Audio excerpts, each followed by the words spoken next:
working perfectly. I hear everything clear as a bell. Clinton Yates always brings the heat. I can lead a nation with a microphone. I am pleased to be joined by ESPN's Clinton Yates. With a microphone. I would imagine most of you have never heard of Clinton Yates. He's irrelevant. This is my new favorite show. We welcome in Clinton Yates. Clinton, I've mentioned this to you before. When I think of people who love the game, I think of you. That right there is Clinton Yates. Clinton Yates, incredible job today. Our pal Clinton Yates. People like Clinton Yates. Let's first begin by saying good day to my friend Clinton Yates. For you, there's a lot to talk about here. Clinton, where the hell are you at? From Studio 5 at LA Live, this is Clinton and Friends on ESPN Radio and on the ESPN app. Lake Gunnersville Ace Hardware is your locally owned and operated hardware store. We're not just about numbers, we're about helping neighbors, because our Ace Hardware store is part of your community. We're committed to being the helpful place by offering our customers personal service, quality products, and a convenient shopping experience. As the helpful hardware folks in your neighborhood, we promise that helping you is the most important thing we have to do today. Stop by and visit Lake Gunnersville Ace Hardware today, 1536 Blunt Avenue in Gunnersville. This is your home for Alabama football. Looking for Williams, comes back, makes the catch, trying to split defenders, makes them bang into each other, stays on his feet, breaks a tackle, scores, 4 + 2 = 6. This is 97.7 ESPN, The Zone. Joe Hunk, John Abraham, 256-576-4977. Welcome to the Blitz. Hello and welcome in to the Blitz. John Abraham, Joe Hunk on a Monday. 2 hours straight of sports talk presented by the wonderful people over at Fleming Roofing and Restoration, the guys that you need to talk to about all of your roofing needs. If you're having any roofing problems, make sure you look them up online at FlemingHSV.com. Fill out that free quote today, and remember that Fleming always shows up. The weather wasn't too big of a concern for us this weekend, as, of course, Kind of wish it would have been. we got through the high school slate completely dry, except for way too much on something that never actually affected us at all. look. Like, it affected people, just not It us. did. And you were a little bit worried, Joe, because the entire broadcast we had for the Sparkman Senators on Friday across all of our airways, there was some lightning in the area, but it wasn't close enough to delay the game. So we got to get to halftime. We saw the band come out for Austin, for Sparkman. It was a great show, honestly, and then it's probably the best part of the night. And then the teams came back out onto the field, and then, of course, we were able to finish the game with no delay. It was a spectacular night across the airways, but not in Harvest. No, I wouldn't say so. No. But no. I don't want And to. there's a bone I have to pick with somebody from Sparkman as well at some point in time. At the beginning is not the time. Yeah, it is not the time. But of course at not. some point in time, we need to have a conversation. I don't know if it's a bone to pick or a cheesy chicken. Yeah, you know? it's definitely not a bone. I'll tell you that, because there were no wings. But yeah, we'll talk about that. I'm drinking. This is my Red Bull that I bought when you and I went to Hillcrest. Yeah. A couple of weeks ago. Good to see it's getting used. Yeah, it is getting its use. It was not meant to be used today, but this was my break glass in case of emergency Red Bull that I needed, because I spent the entire day yesterday over at Charger Park at UAH men's and women's soccer. Had 2 games, not a piece. That would be a lot, but they had 2 matchups. Women's team. Dude, women's team lost on a goal that was the equivalent of a Hail Mary from the 50-yard line. Oh? Like, the girl that kicked it for Tampa had didn't even think that it was going to go in. She sent up a prayer with her foot. She seriously did. And so they win that way, and then the UAH men's team ends up tying with Carson Newman after that. But I spent all day over there. And then, so I woke up yesterday morning at like 5:30 a.m. The day started off great, John. You know why the day started off great? Why is that? 2 reasons. First reason. Red Bull. No, I actually didn't drink the Red Bull yesterday. Okay. I didn't need it yesterday. Okay. Reason number one, I woke up and I knew it was week 1 of the NFL football season. That was the big thing. Damn skibbity. All right. I woke up 5:30 a.m. It was just like eyes open, didn't even hit snooze. I was ready to go. Yes, sir. That was reason number one. Reason number two, the day started off well. My Hanshin Tigers clinched the Central Division in Japanese baseball. What's more important, Joe? I seriously, since I had to wake up so early, I was able to watch about 6 innings of them clinch the Central Division, and it was magical. Very nice. It Joe. was magical. Very nice. I seriously, I think, because I watched in the shower, it's a visual. So I'm watching in the shower. The entire 9th inning I watched in the shower, and I'm just sitting there, and I was like, I could have got out 5 minutes ago. I could have, but the inning just started, and I don't want to miss anything, and I just want to see how this is about to go. I really kind of – Japanese baseball games are already so incredibly loud. Amplify that by 3 times. Every single strike in the 9th inning, the stadium erupted with it. It was amazing. So I had those 2 things. Then we had NFL football all day yesterday. Oh, and what a wonderful time it was. It was absolutely amazing. Fantastic. We had a game between the Ravens and Bills. That was an absolute amazing way to end the night. And I stayed up and watched every single second of it. As you should, Joe. Mainly because also my 2 daughters are both sick right now, and they were both up whining. But still, stayed up almost all the way up until midnight. So I was awake for about, what is that, 19 hours yesterday? And then I woke up this morning at 5 a.m. So Joe's a little tired right now. There's some things that may or may not make sense in the show today. I cannot promise you that it will all be coherent, but my sugar-free watermelon Red Bull is about to help me out. This has not been a paid advertisement for them. I've just had this in my hand the whole time we were having the conversation. Yeah, you have had that in your hand. I need to finish it as you continue. And Joe, what's new? I mean, this is the Blitz. It is a lot of the wackiness as well as the sports. And, of course, if you guys had a wonderful weekend with your teams, whether it was within college or the NFL, you guys could definitely hop in on the show and talk about that. 256-576. 97.7. Of course, college football started off the weekend. And, the slate wasn't as amazing as we saw in week 1, but it still was entertaining, I have to say. Watching Alabama absolutely clobber ULM, very nice. It was very nice. Okay. We got to see every single quarterback score multiple touchdowns.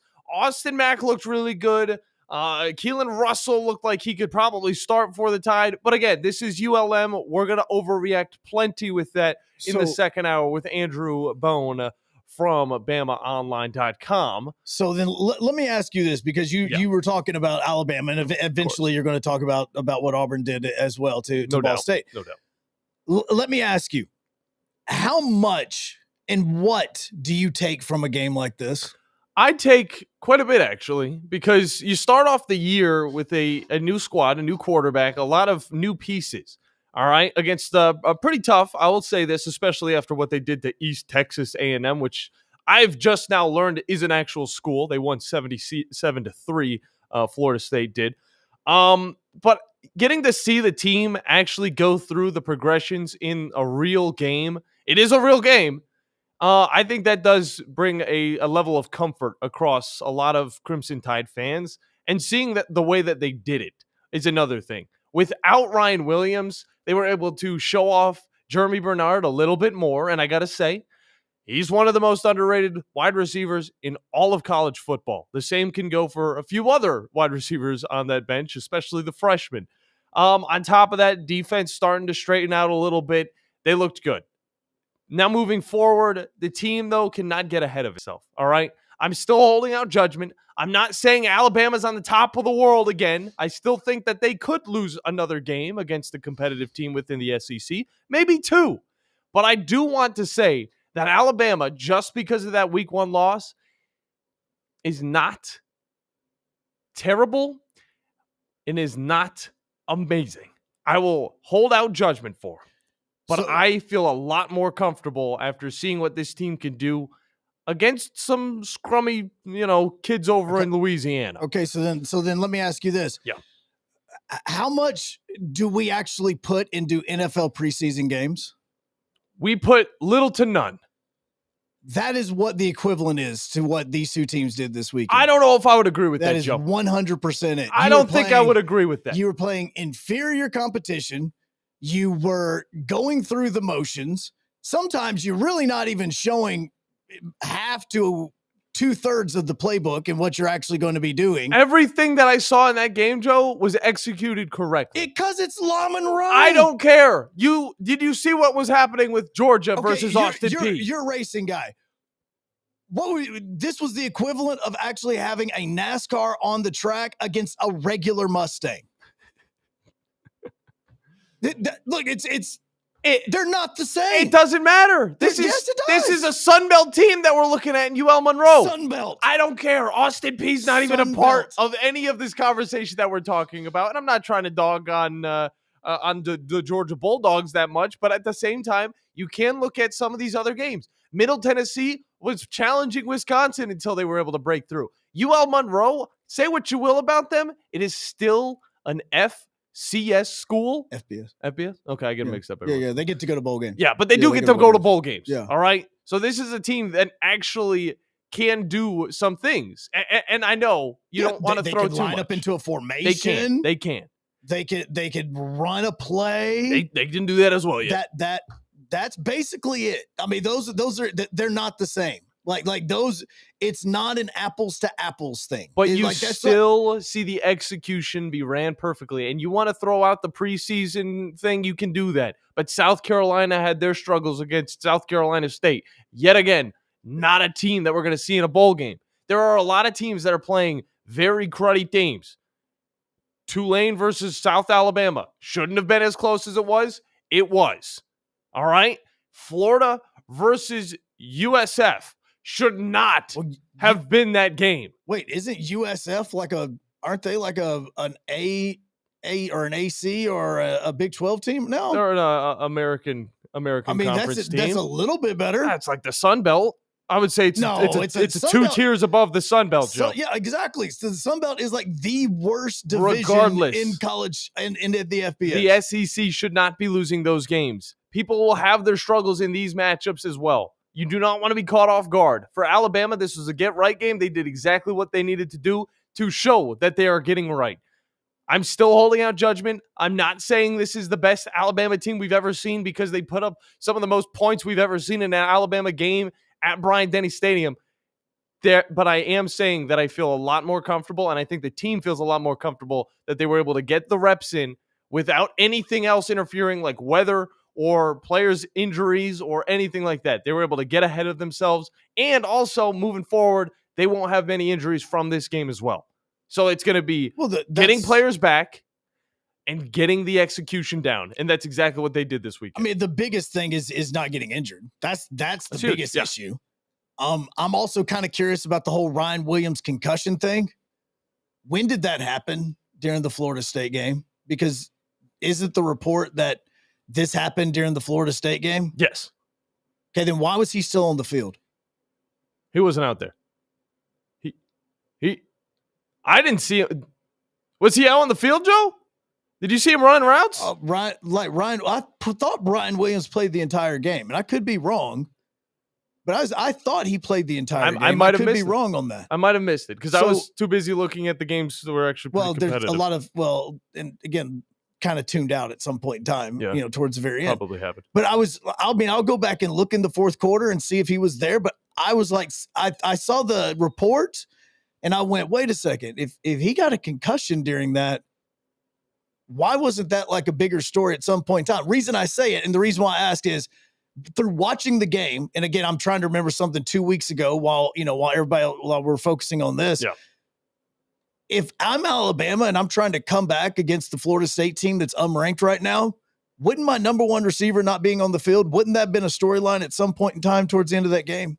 That's the only reason I'm trying to remember if he actually played through all four quarters. I don't think he did. I'm just going to say that. We saw Rico Scott. We saw Cole Adams. We saw Isaiah Horton. We saw Jeremy Bernard. Those are the guys that we definitely saw. And again, I could have totally missed that part. And that's why I was curious about it, because I'm thinking to myself, Okay, because in my thought process was just, all right, they're just really just holding him out. Yeah. Like, that's just the whole thing. Like, my whole thought is, all right, well, he's just being held out, and they're making this up because they don't have to actually put out an injury report for this week because it's not an SEC contest. Same thing would go this weekend against Wisconsin. As long as it's not an SEC game, then it doesn't matter. They don't have to put out an injury report. They can kind of say what they want to say. Yeah. And it's so I'm just kind of curious about that injury altogether. The whole idea though of it is, don't get through this game without getting injured. It's the same thing with Auburn. I take nothing from the Auburn game. I literally take nothing from it. I honestly didn't even know that they played again. It is the equivalent of you going out to practice and you going out against your freshman team for your varsity, and the freshman team doesn't even know how to huddle up just yet. Like that's the equivalent of this. Like it's the practice that you're having and you're just going, you know what, guys, I want you to go out here and show the freshmen if they ever want to play on the varsity. This is what we do.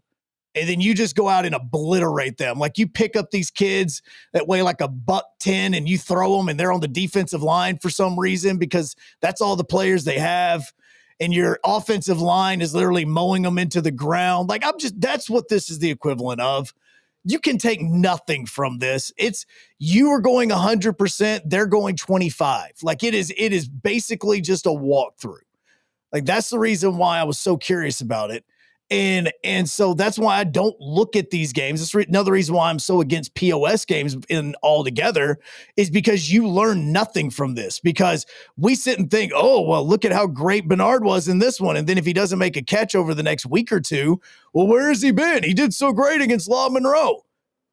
Let's look at Ryan Williams. You fell in love with the guy at the beginning of last year.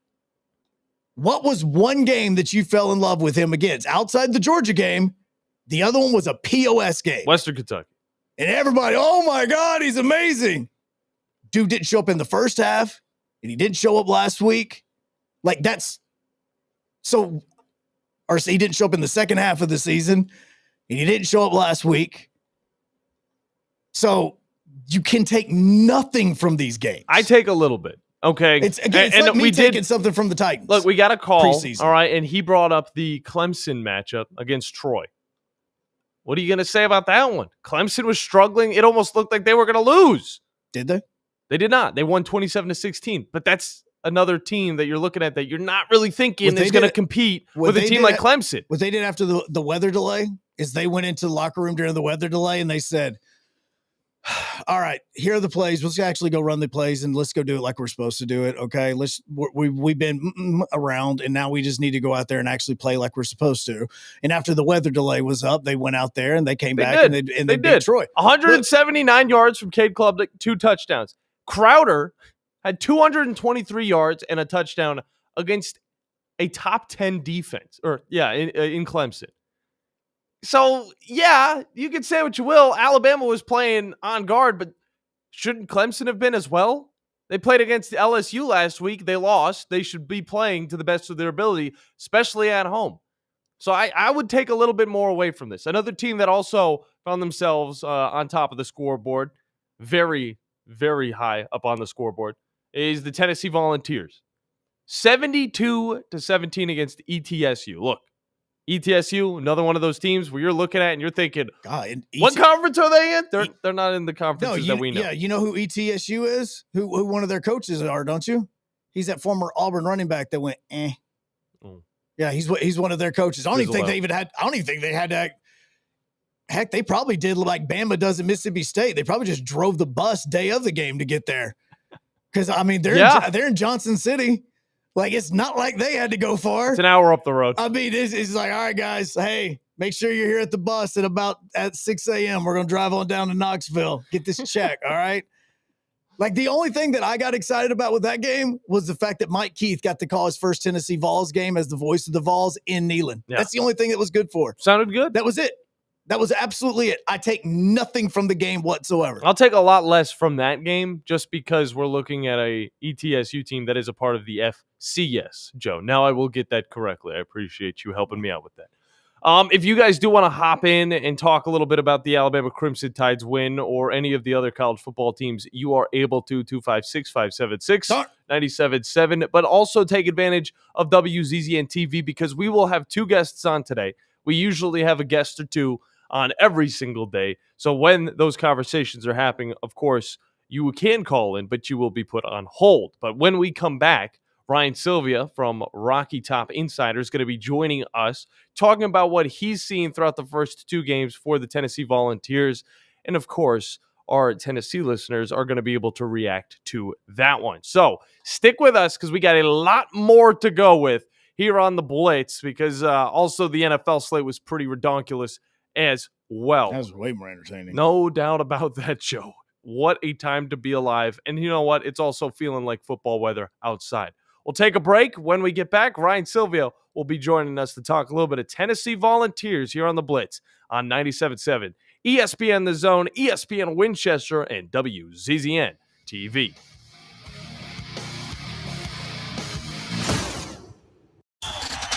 Joe Hunk, John Abraham. You can watch the Blitz live now on X at 97.7 ESPN. The company is Eagle Masonry and Insulation, but did you know they're also Eagle Landscaping and Dirt Work? Eagle can take care of all your landscaping needs, including irrigation, sod work, and planting, both plants and trees. On the dirt work side, Eagle can grade and build your pads, haul dirt in or out, and even do erosion control. Philip Love and his team can do it all for you. The website is the same, insulatewitheagle.com, as is the phone number, 256-755-1556. Give them a call and see what Eagle can do for you. Eagle saves you time. Eagle saves you money. At Stella at 5 Points, living isn't just about having an apartment, it's about living artfully. Imagine waking up with the upscale feel of Atlanta or Nashville right here in the heart of Huntsville. Modern, stylish apartments, open layouts, stainless steel appliances, and resort-inspired amenities. Nestled in vibrant 5 Points, you'll enjoy walkability, parks, dining, and quick access to downtown without the chaos. Stella at 5 Points. Live artfully. Live Stella.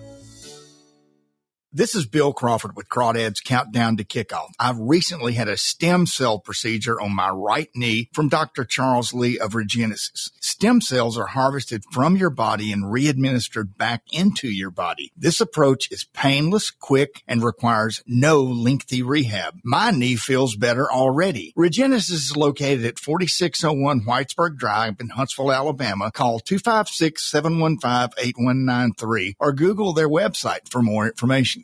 Firehawk Aerospace is a non-traditional defense contractor advancing the state of propulsion to strengthen the U.S. Defense Initiative. Founded in 2019, Firehawk Aerospace established early leadership in manufactured propulsion with the development of 3D printed hybrid rocket fuel grains. Visit firehawkaerospace.com to learn more. That's firehawkaerospace.com. At Mr. Sparky, we're America's on-time electrician. Flickering lights and hot switches can be annoying, but they can also signal a major problem, or worse, an electrical emergency. So play it safe and leave it to the experts at Mr. Sparky. Trust our team of professional, clean, and friendly electricians. We'll get it done right and get it done safely. You don't have to put up with any malarkey. Call 888-8-SPARKY. Independently owned and operated, licensed in the respective state or county. From heirloom diamonds to contemporary jewels, Loring & Company is the place to find something truly special. Whether shopping for a diamond ring for that once-in-a-lifetime occasion or marking a milestone birthday or personal achievement with a Rolex watch, you'll find just the thing in our edit of the world's most sought-after brands, including David Yurman, Roberto Coin, Marco Bicego, and Fopay. Expect a treasure trove of the world's most unique, even breathtaking earrings, rings, necklaces, and bracelets, making choosing just one piece a challenge in itself. Loring & Company Jewelers on Airport Road. If hunting and outdoor recreation are your passions, it all starts with the right property. That's where I come in. I am Bo Butler with Southland Realty and Auction, a hunting and recreational land specialist and a Jackson County native who sees land through a hunter's eyes.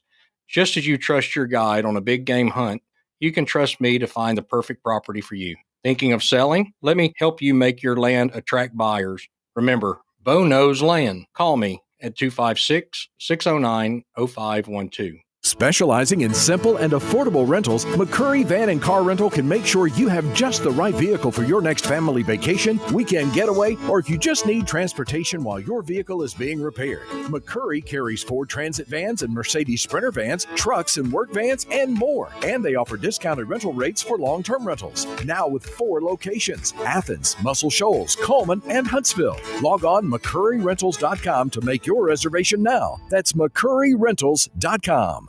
Your Fox 54 weather. I'm Fox 54 meteorologist Emily Owen. A cool start to this Monday, seeing temperatures in the mid and upper 50s will gradually warm into the low 80s by the afternoon. Expect to continue to see mostly sunshine. Heading into late Monday night, we'll continue to stay quiet, seeing low temperatures fall into the low 60s. Your Fox 54 weather, only on 97.7 ESPN The Zone. Listen to the Alabama Football Recap Show every Sunday at 11. Smoked by Dreamland Barbecue. Ain't nothing like 'em nowhere. On 97.7 ESPN The Zone.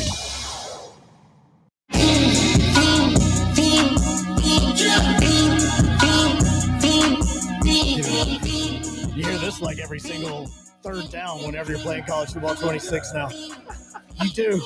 Everybody's got it. Every single team has it in their playlist. So I was asking about Ryan Williams and where the concussion took place, because they said that he got a concussion during the Florida State game. Yeah, it was in like the fourth and quarter. I'm sitting thinking, I was like, I don't remember hearing questions, and I could have totally missed it because it was UL Monroe week, and so we really weren't thinking about, we need to pay attention to all this. Yeah.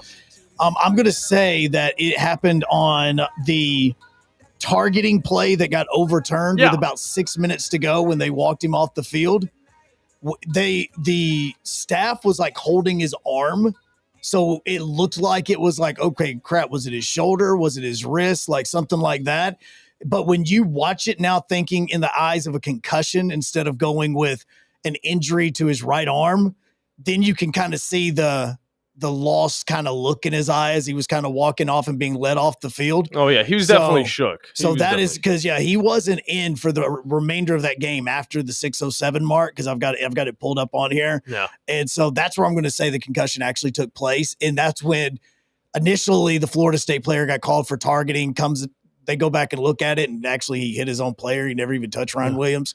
And Williams went down head first into the ground. I understand. So that was the play. I understand that how you could miss it, of course, because going into UL Monroe, there was a lot of conversation about it, but less of it was about him and more of it was about the loss altogether and how Alabama could re-up on it. But a team that didn't need to re-up or really show anything after that Syracuse game, because they already did their job. They came out, looked strong, beat a Syracuse team, then looked forward and had ETSU on their schedule. And this one's not the intriguing one, but I do want to talk with Ryan Sylvia from Rocky Top Insider to get a little bit more information on this depth that the team's got, because I think that is definitely the biggest part about week 2 in college football. And he joins us now on the Neighbors Wealth Management Hotline.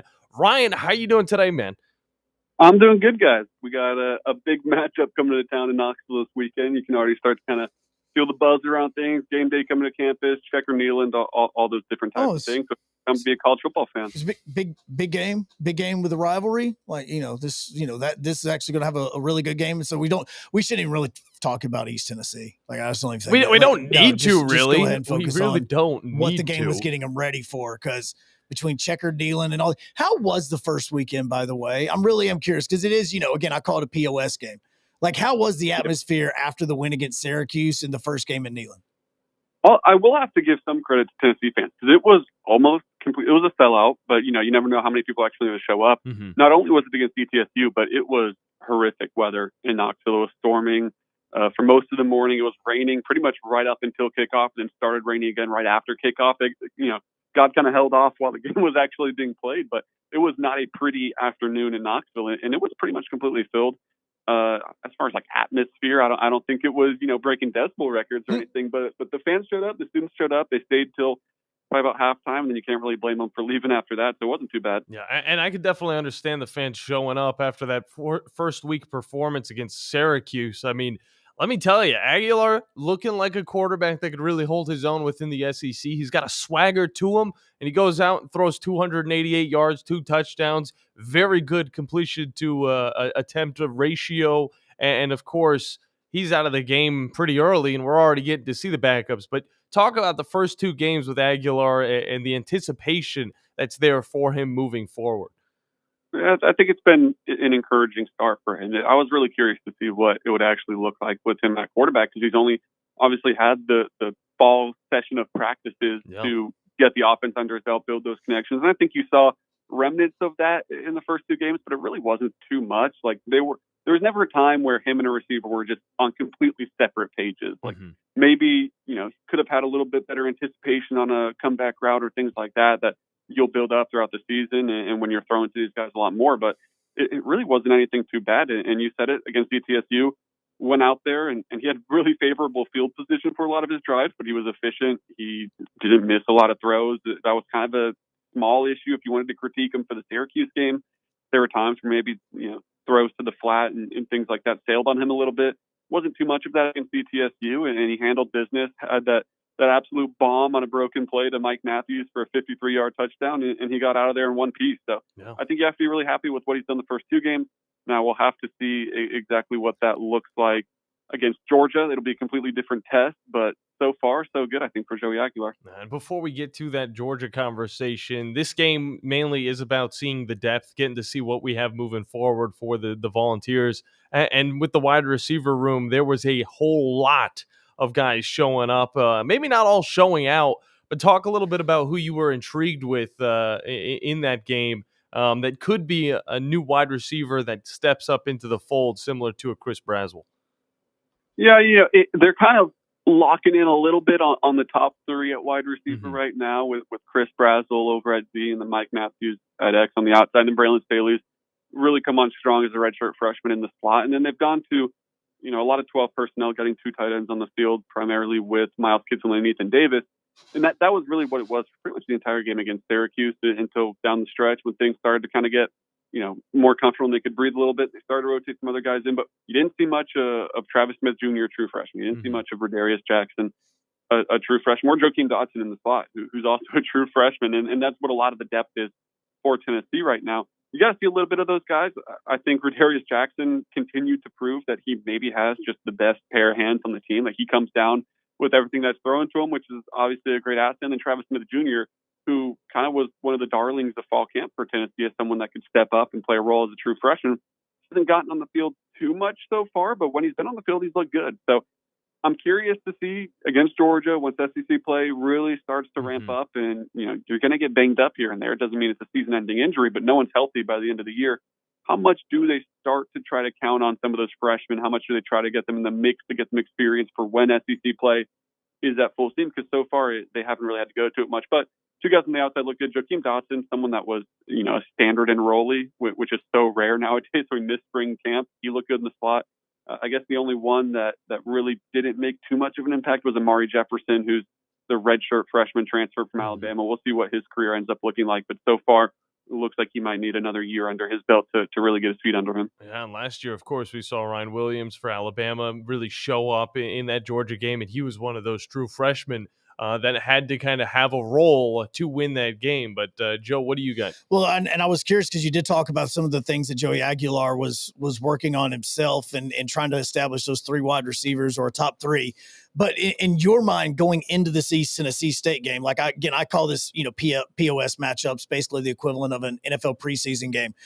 Yeah. What do you think that Tennessee was going into that game wanting to work on the most, getting ready for a Georgia team so that they felt more confident? I think part of it on the offensive end for Joey Aguilar was just getting him comfortable. Like there's only so much of a connection you can build in just a couple months.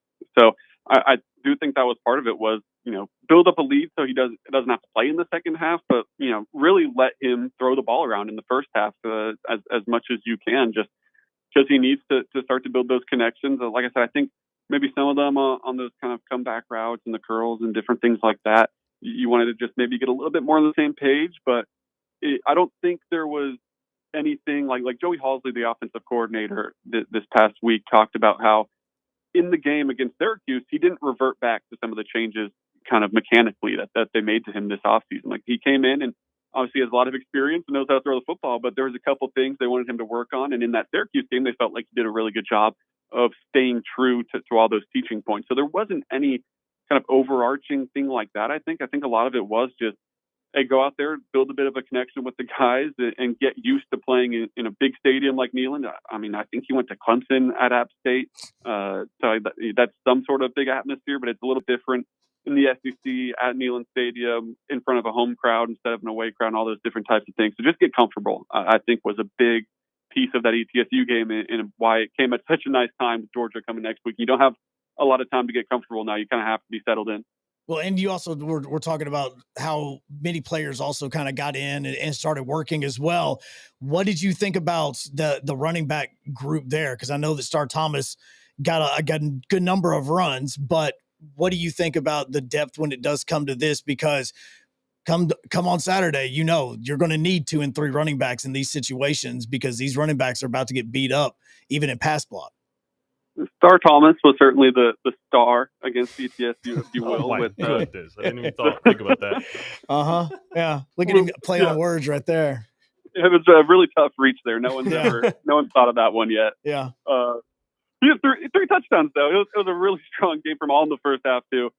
But it reminds me a little bit of the 23 running back room when it was Jalen Wright and Dylan Sampson and Jabari Small, and they had 3 true options to really take over any game. That kind of feels like what it is this year as well, where Star Thomas is certainly a valid option. Deshaun Bishop's come through and really cemented himself as a very strong piece of Tennessee's backfield. And then Peyton Lewis, who really has the size to play like defensive end or something like that, but he's so athletic that he has so much success at running back. Some in the Syracuse game, he just ran over a linebacker at the goal line for a touchdown. Like, that's the type of athlete he is. He has that strength, but he also has breakaway speed too to be an elite type of running back. He's young, still a sophomore, probably the third out of those 3 right now, just through 2 games. But I think there's still a lot of high hopes of what he can not only do this season, but in the future as well. But really, all 3 of those guys have built up so much trust in that room.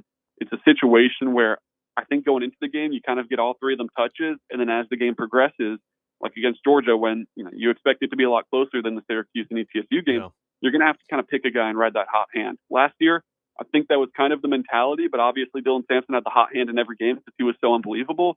This year, I think it'll be more mixed up. I think one game Deshaun Bishop will have the hot hand, and you'll see a lot of him in the second half. I think the next game could be Star Thomas, then Peyton Lewis. So it should kind of be a game-by-game basis type of thing. They'll all get their touches, but down the stretch, it just kind of seems to be the mentality of this running back room. Darrell Sims, the running back coach, and the entire offensive staff is see what you got on a game-by-game basis and roll from there. Ryan Sylvia from Rocky Top Insider is our guest. And, of course, you look forward to that game against Georgia. And last year, it was a slower start for Tennessee, the way that their schedule kind of was. I mean, they were playing against a lot of, I don't want to say pushover opponents, but it was a little bit easier. You throw Georgia in the mix of your out-of-conference games. And, how will that affect this? It is to be seen. But what are some things you've seen from this Georgia team that Tennessee is going to need to execute correctly on if they want to find themselves in that 3-0 column? Well, first of all, I think it sets up really nicely how the schedule kind of formatted this year. You're used to it being flipped with Florida, where Florida's the early season game and then Georgia's late in the year. And that's kind of been a nightmare for Tennessee, I think, because I always look back to the 2021 season. Tennessee caught Florida. I think it was a week 3 or week 2 game even back in 2021 in Josh Heupel's first season. Tennessee showed a flash here and there, but really didn't have enough to stick with Dan Mullen's final year with that team. And by the end of the season, that Florida team completely fell apart. And if Tennessee would have played them late in that season, I don't think you could have ruled out Tennessee going into the swamp and winning that game. But they got them early when things were still rolling, and it just kind of, snowballed into a loss for Tennessee. Contrarily, Georgia's come out and looked, I don't want to say flat, but, they definitely get ahead of steam going towards the end of the season. Yeah. And when Tennessee has caught them in Athens, you think the last 2 times in 22 and 24, 2 of the better teams in recent history for Tennessee, Georgia's been kind of at full steam, or at least it was almost a turning point last year for Carson Peck in some ways as well, where he wasn't looking great until that Tennessee game, I guess. So flipping them, though, I think works really well for Tennessee. And then that'll answer your second part of the question is, I think you got to take advantage of Gunnar Stockton, his youth, his inexperience. It's his first time playing like a true road SEC game where there's going to be 100,000+ fans just on top of him the entire time. He's got to be nearly perfect on every single drive. Tennessee's defense, maybe a half step or a step back from a year ago, but still a really good unit. And they're going to try to make him pay. I fully expect Tim Banks to dial up some pressure and get some linebackers blitzing and really make things difficult for Gunnar Stockton in an experience that he hasn't really had to deal with yet. So right now, I still probably lean Georgia to win, but it's starting to set up as nice as it's been under Josh Heupel for a Tennessee win, I think, in this series. No doubt about it. And you said it at the beginning. It actually is really good for this Tennessee to get Georgia early because, I don't want to keep alluding back to the Alabama-Georgia game last year, but Alabama goes on to be a little lackluster in that second half of the season, but they do get a big win against the Georgia team that I feel like they definitely caught off guard, and I feel like Tennessee can definitely do a lot of the same. But it will be amazing to see the crowd not only showing up, but also as loud as they could be for 4 quarters straight. I mean, that is definitely going to be something that you're going to see out in Knoxville next week. But I know orange for Knoxville wasn't the only orange you were looking at. You also saw with the Cleveland Browns, I saw on your Twitter, you were looking at Tillman and Dylan Sampson for the Browns. What an amazing, showcase they had. First off, for Sampson, because it's his first game, and he actually got the start. And then on top of that, Tillman starting to fall into his own. Talk about some of their performances as well as outside some of the Vols just in the NFL that surprised you this weekend. Yeah, I mean, that second half opening drive for the Browns, it was just led by those two guys. It was like 2 plays that didn't go to them the entire time. Besides that, it was runs for Dylan Sampson. It was a lot of hitting Dylan Sampson on passes from Joe Flacco, which helped them march the ball down the field. And then obviously it's capped off with the Cedric Tillman touchdown, his first of the year. Those two guys look good. I mean, the Browns don't look great. The defense, I think it was something like they gave up like 7 yards of offense or something like that in the second half. Yeah. And they still lost that game, which is just unbelievable. So, maybe still sell your stock on the Browns. But in terms of the two Tennessee guys there with Cedric Tillman and Dylan Sampson, they both look really good. And I think that's really exciting too for not just Cedric Tillman, but Dylan Sampson in his rookie year. You said he got to start. He did all those different types of things in his first game in the NFL. And he looks like someone that could stick around for a little bit as a pretty effective running back. And then you look at the other, they had 4 rookies drafted in this past draft. Omar Norman-Lott with the Chiefs was held out with an injury, so he couldn't get things going on Friday in Brazil. But James Pierce Jr., he didn't come up with a sack or a bunch of tackles or anything like that, but he looked fine, I think, from what I saw. It didn't seem like he had a bad game by any means, just maybe didn't take over it, I guess. And then Dante Thornton had the big catch from Geno Smith to kind of put that game away in the fourth quarter as well, and he's listed as a starter on their depth chart too. So the 4 rookies seem like they're in a good spot to not just have good careers, but make an impact in their rookie year, and they can go a long way in recruiting, right? You look at Georgia's and Alabama's and things like that, and you listen to what recruits say about why they picked it, and a lot of them have aspirations to play in the NFL. And when a coach can go in and point to a bunch of different guys in the NFL and a bunch of different stars in the NFL, that can really go a long way in building up these recruiting classes, which Tennessee's already starting to do. And I'm sure, especially on the defensive line, I'm sure they're pointing to James Pierce being a first-round pick. I'm sure they're pointing to how good Byron Young's been with the Rams and different guys like that are already cementing themselves in the league. Good stuff as always, Ryan. We appreciate you coming on with us, it's a lot of fun that's going on in Knoxville. But again, if you're following those NFL storylines as well, it just makes it that much better. Let the people know where they can follow all of those storylines with you on socials and online. I'm at Ryan T. Sylvia. We're at Rocky Top Insider on Twitter, and then go to RockyTopInsider.com. We'll have you covered not just football. Primarily be football going into this Georgia game, but also some men's, women's basketball, recruiting, baseball, whatever happens here at Knoxville. Got you covered at Rocky Top Insider. No doubt, man. You enjoy the week and look forward to it, man. Tennessee versus Georgia. I would say this is the first big SEC matchup of the season. I really would. I mean, Florida LSU has lost a little bit of mustard, and you look over at Arkansas and Ole Miss, and yeah, it's going to be an interesting one. But I would say Tennessee versus Georgia, the top SEC matchup of the season so far. It's going to be nice, man. Yeah, it'll be fun. Thanks for having me on, guys. Always great to be joined by Ryan Sylvia. Another matchup to look forward to this weekend. Another 2 matchups, I would say, would be Texas A&M versus Notre Dame. I feel like that one's going to have a little bit more mustard. Texas A&M hasn't really come out as strong as I would think they would be, but we'll see that in time throughout the season. And then Vanderbilt versus South Carolina should be a lot of fun as well. And those, of course, will be included on the wacky underdog picks throughout this week that you guys could get in on. And we will break down some of those wacky underdog picks when we get back from the week before, just because we did have a winner, Joe. We had a big winner, actually. Yeah. And, yes, we did. We'll be breaking that down when we get back here on the Blitz on 97.7 ESPN The Zone, ESPN Winchester, and WZZN TV. You think we're going to hear from any of the Tennessee fans? No. This is the Blitz with Joe Hunk and John Abraham. 256-576-4977. This is Brent Musburger's VSiN Action Update on 97.7 ESPN The Zone. Drivers who switch to Progressive have an annual savings of nearly $750. Progressive.com. Falcons dropped their opener 23-20 at home to the Tampa Bay Buccaneers yesterday. They're on the road on Sunday night this week at US Bank Stadium. They open as a 4.5-point dog against the Minnesota Vikings, 45.5 the total. The Vikings tonight play on Monday Night Football at Soldier Field in Chicago, laying 1.5, 43.5 the total. College football Saturday, Alabama 20.5-point favorites at home with Wisconsin. Auburn laying 25.5 against South Alabama at Jordan Hare Stadium. Jacksonville State 3.5-point dogs at Georgia Southern. Akron 11.5-point dogs at UAB, 52.5 the total.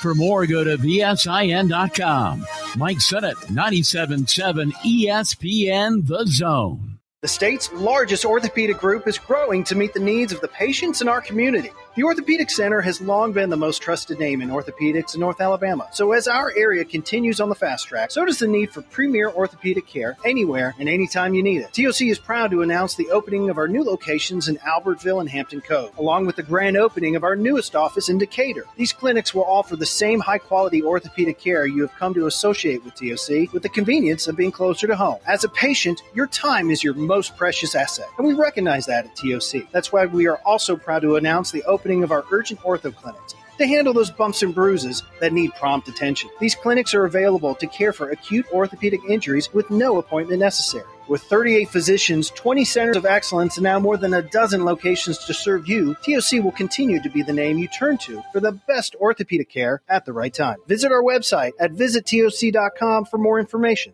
TOC, helping you live a better life. Worried about market losses? If headlines are keeping you up at night, it's time to take control. Hi, I'm Jeff Jr. with Trajan Wealth, and I know you've worked hard to save. But in times like these, what if can turn into what now? If you're planning to retire or are in retirement, you need a strategy that helps protect your future. At Trajan Wealth, you can capture market gains, protect your account from losses, and guarantee income for life. Right now, you could receive a bonus of up to 30% or annual growth of up to 10% for retirement income. You heard me right.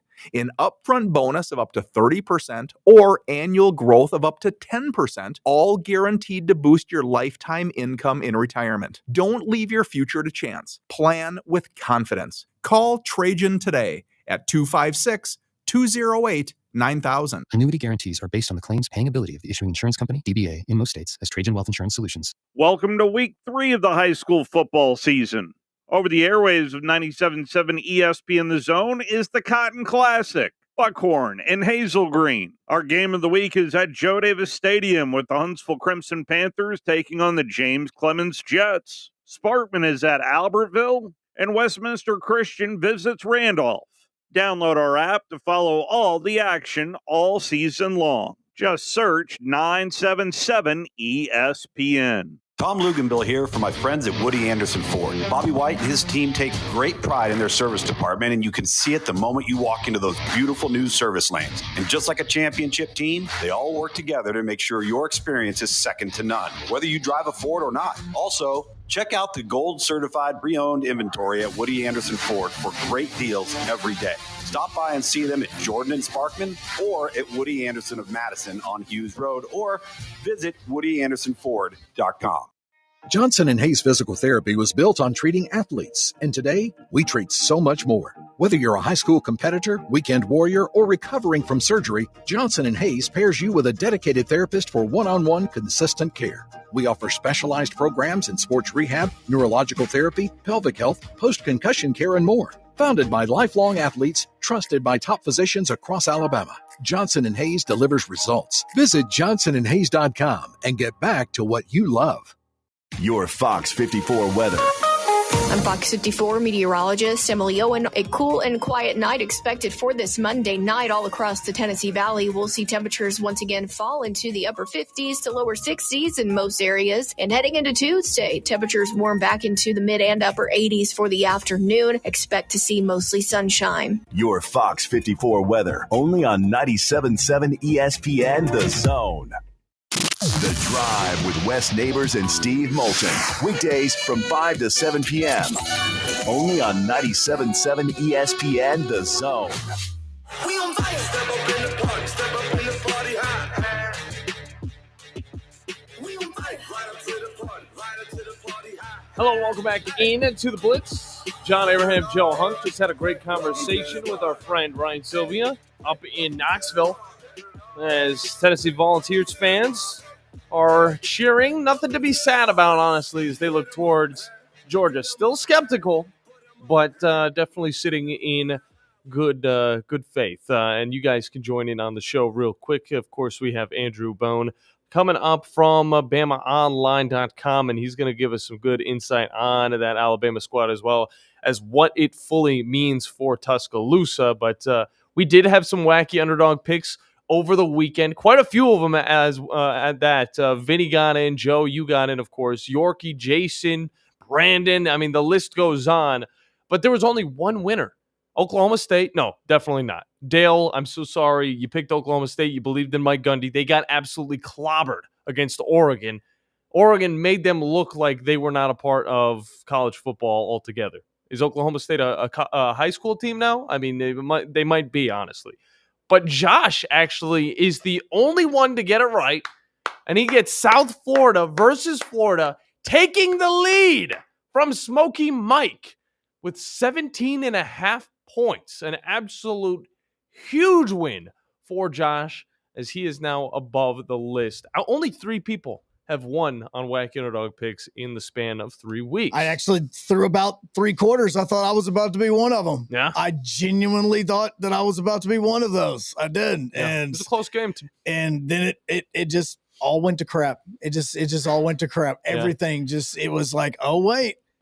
Oh. Yeah, and I did want to get your opinions on that. Of course, the AP poll has also come out, so we will touch on that in the second hour. But for Cam Ward, his debut was up in Mile High, and let's just say it was a little underwhelming. But Tennessee as a whole looks decent. Well, let me ask you, because I'm looking at this in a different way as that is why do you see it as underwhelming?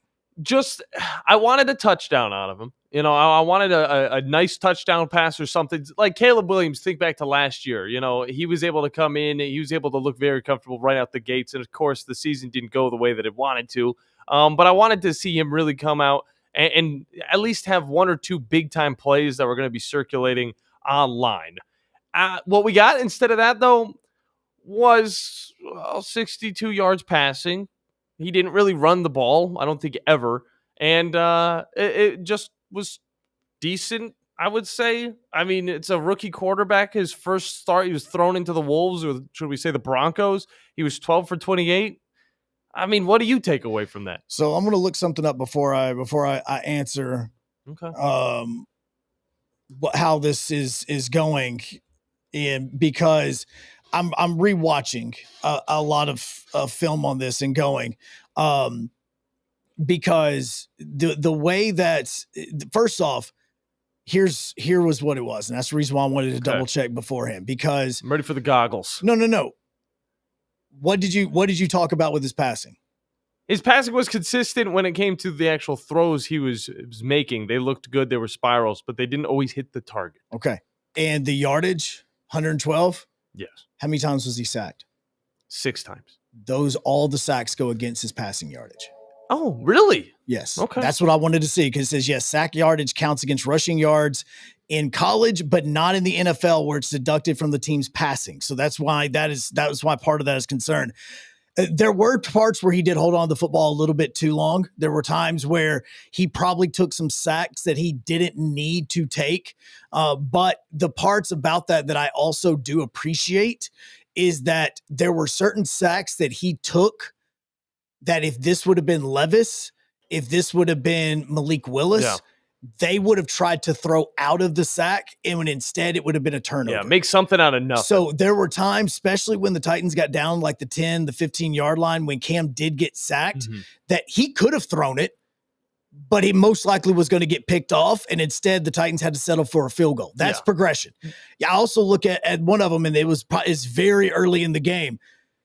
Pocket starts to collapse. He moves up into the pocket. He starts to run. You think he's going to run it, and then before he gets to the line of scrimmage, he dumps it off to Tony Pollard. That play looked good. Very intelligent play. He saw the man open. He said, look, instead of me risking my body, I'm throwing it over there, and I'm going to let him get it, and Pollard gets the touch or gets the first down. There were the other plays, like the one point in time where he drops it into the bucket in between three defenders that I go, oh, that's an NFL pass. Like, that is one that when you see it, you go, yeah, that took instinct. There was some out routes that was being ran that you saw was some timing routes that he was hitting that I really did like on that. The biggest parts for him was being comfortable with throwing the ball away before getting sacked in scenarios where he can throw it away. You know, I think that sometimes it was okay for him to run it where he didn't. And I think that he played very conservatively in a way that I just went, okay, I'm fine with this, because he kept the team in the game. Yeah, it just felt like another Tennessee Titans loss. There were drops. There were drops that 100% the receiver should have caught, especially Calvin Ridley. There were other passes that people want to put on Chig. I can't put that on Chig the same way I couldn't put that on CeeDee Lamb. Like, you can't, your receiver, in this instance, a tight end, gets it on the edge of his longest fingertip. Like, I can't fault Chig on that. That should have been placed better. We know we have some callers on the phone lines. You guys are going to have to wait. Andrew Bone's going to be joining us from Bama Online when we get back here on The Blitz.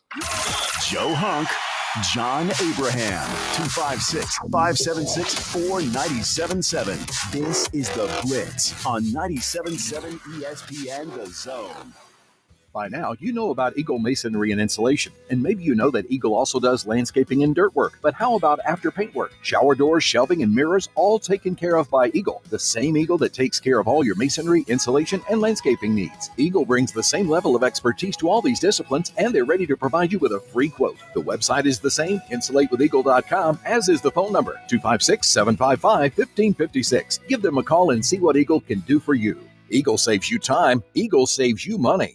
I'm here with Stan McDonald of Jacob Title. Stan, I've heard that every real estate closing at Jacob Title is a very big deal. Why is that? Wes, I'm reminded of a very impactful statement that I heard from Coach Gene Stallings years ago when he talked about big games and little games. He said he didn't like that comparison. He says, because try losing one of those little games, and if you ever do, it ends up being the biggest game all year long.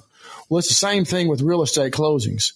Every game, every closing is a very big deal at Jacob Title.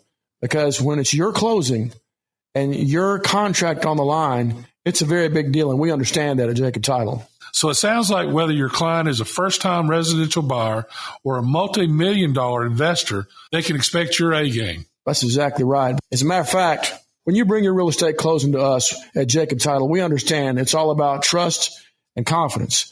And when Stan McDonald tells you that a chicken dips snuff, you can look under his wing for the box. And like Beebs likes to say, there's no doubt about it. I'm here with Thomas from Talent Heating and Air. With the temperatures going up, now is a good time to get your heating and air system looked at. Thomas, when somebody calls, you guys answer. That's right. The phones are staffed by us, They're manned 24/7. We're ready to come out and take care of you that day.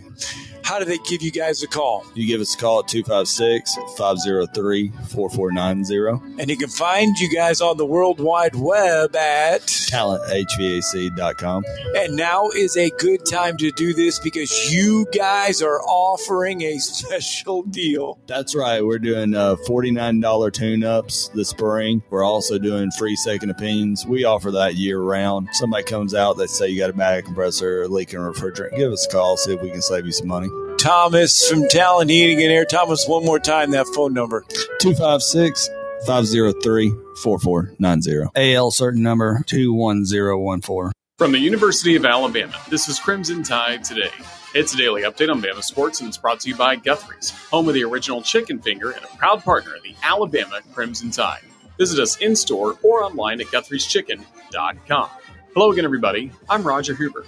After Alabama's 73-0 win over ULM on Saturday, head coach Kalen DeBoer met with the media. I thought the guys did a good job just moving with some purpose and everything that they did. Got to the stadium and just the movement. I think it represented what they did this week, and it's one game, and we got to continue to sustain the intensity and the focus. I thought the guys did a good job playing from snap to whistle and doing it over and over again for 60 minutes. So, that was the challenge to the guys, and that's what we got to build on. So, I like that they really didn't feel like they looked at the scoreboard ever and just focused on being their best. I'll have more in a moment. This year, we honor the most important anniversary ever. An event that reshaped civilization as we know it. A day that would lead to something so flawless that nothing could ever really compare. People have tried to match it, but have failed. This year, we celebrate the 60th anniversary of Guthrie's, the home of the original chicken finger. Just talking about it gets me all choked up. And hungry for a chicken finger. Guthrie's, an original obsession for 60 years. Join us tonight for Crimson Tide Rewind from Baumhauer's Victory Grill in Vestavia Hills starting at 6 p.m. Central. You can listen to Crimson Tide Rewind with Tyler Watts all across our radio network, the Varsity Network app, as well as a video replay available on our CTSN YouTube page at UA_CTSN. Crimson Tide Today is brought to you by Guthrie's. Crimson Tide Today is a production of the Crimson Tide Sports Network from Learfield. This is Brent Musburger's VSiN Action Update on 97.7 ESPN The Zone. Drivers who switch to Progressive have an annual savings of nearly $750. Progressive.com. Falcons dropped their opener 23-20 at home to the Tampa Bay Buccaneers yesterday. They're on the road on Sunday night this week at US Bank Stadium. They open as a 4.5-point dog against the Minnesota Vikings, 45.5 the total. The Vikings tonight play on Monday Night Football at Soldier Field in Chicago, laying a 1.5, 43.5 the total. College football Saturday, Alabama 20.5-point favorites at home with Wisconsin. Auburn laying 25.5 against South Alabama at Jordan Hare Stadium. Jacksonville State 3.5-point dogs at Georgia Southern. Akron 11.5-point dogs at UAB, 52.5 the total. For more, go to VSIN.com. Mike Sennett, 97.7 ESPN The Zone. Your Fox 54 weather. I'm Fox 54 meteorologist Emily Owen. A cool start to this Monday, seeing temperatures in the mid and upper 50s. Will gradually warm into the low 80s by the afternoon. Expect to continue to see mostly sunshine. Heading into late Monday night, we'll continue to stay quiet, seeing low temperatures fall into the low 60s. Your Fox 54 weather, only on 97.7 ESPN The Zone. Log on today, 97.7ESPN.com.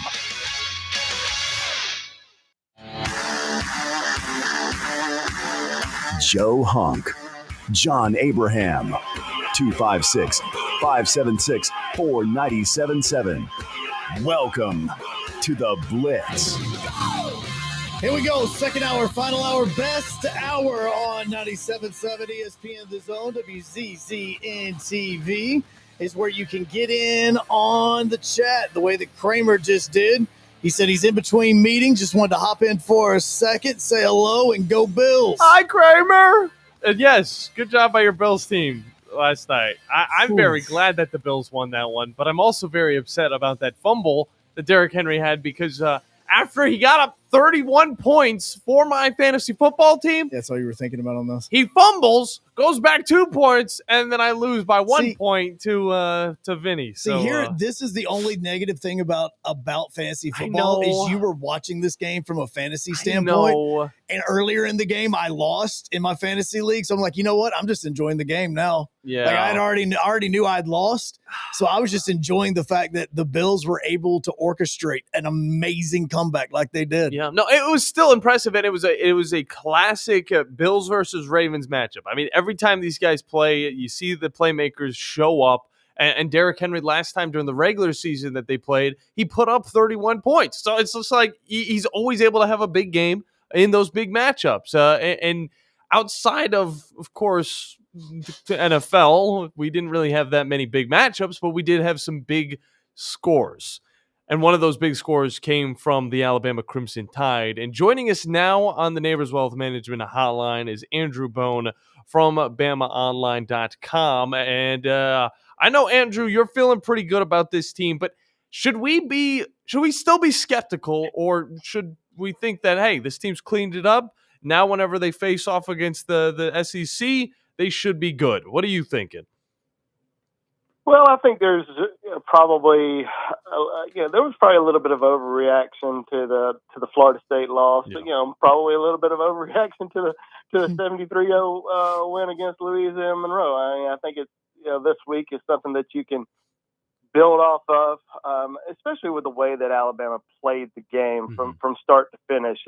We knew that it was going to be a blowout. They were going to have some pride after the previous loss down in Tallahassee, but you wanted to see how they were going to play. Were there some things that they could clean up on, but you also wanted to see how much effort they were going to put into it. They were going to come out fired up in that first half, no doubt about it. But to kind of see it throughout the entire game, and not just with the starters, with the second team, with the third team. I mean, they played all the way until the clock hit zero. And that was what was really impressive to me, because we've seen Alabama play these lower tier schools, whether it's the first game of the season, the second to the last game of the season.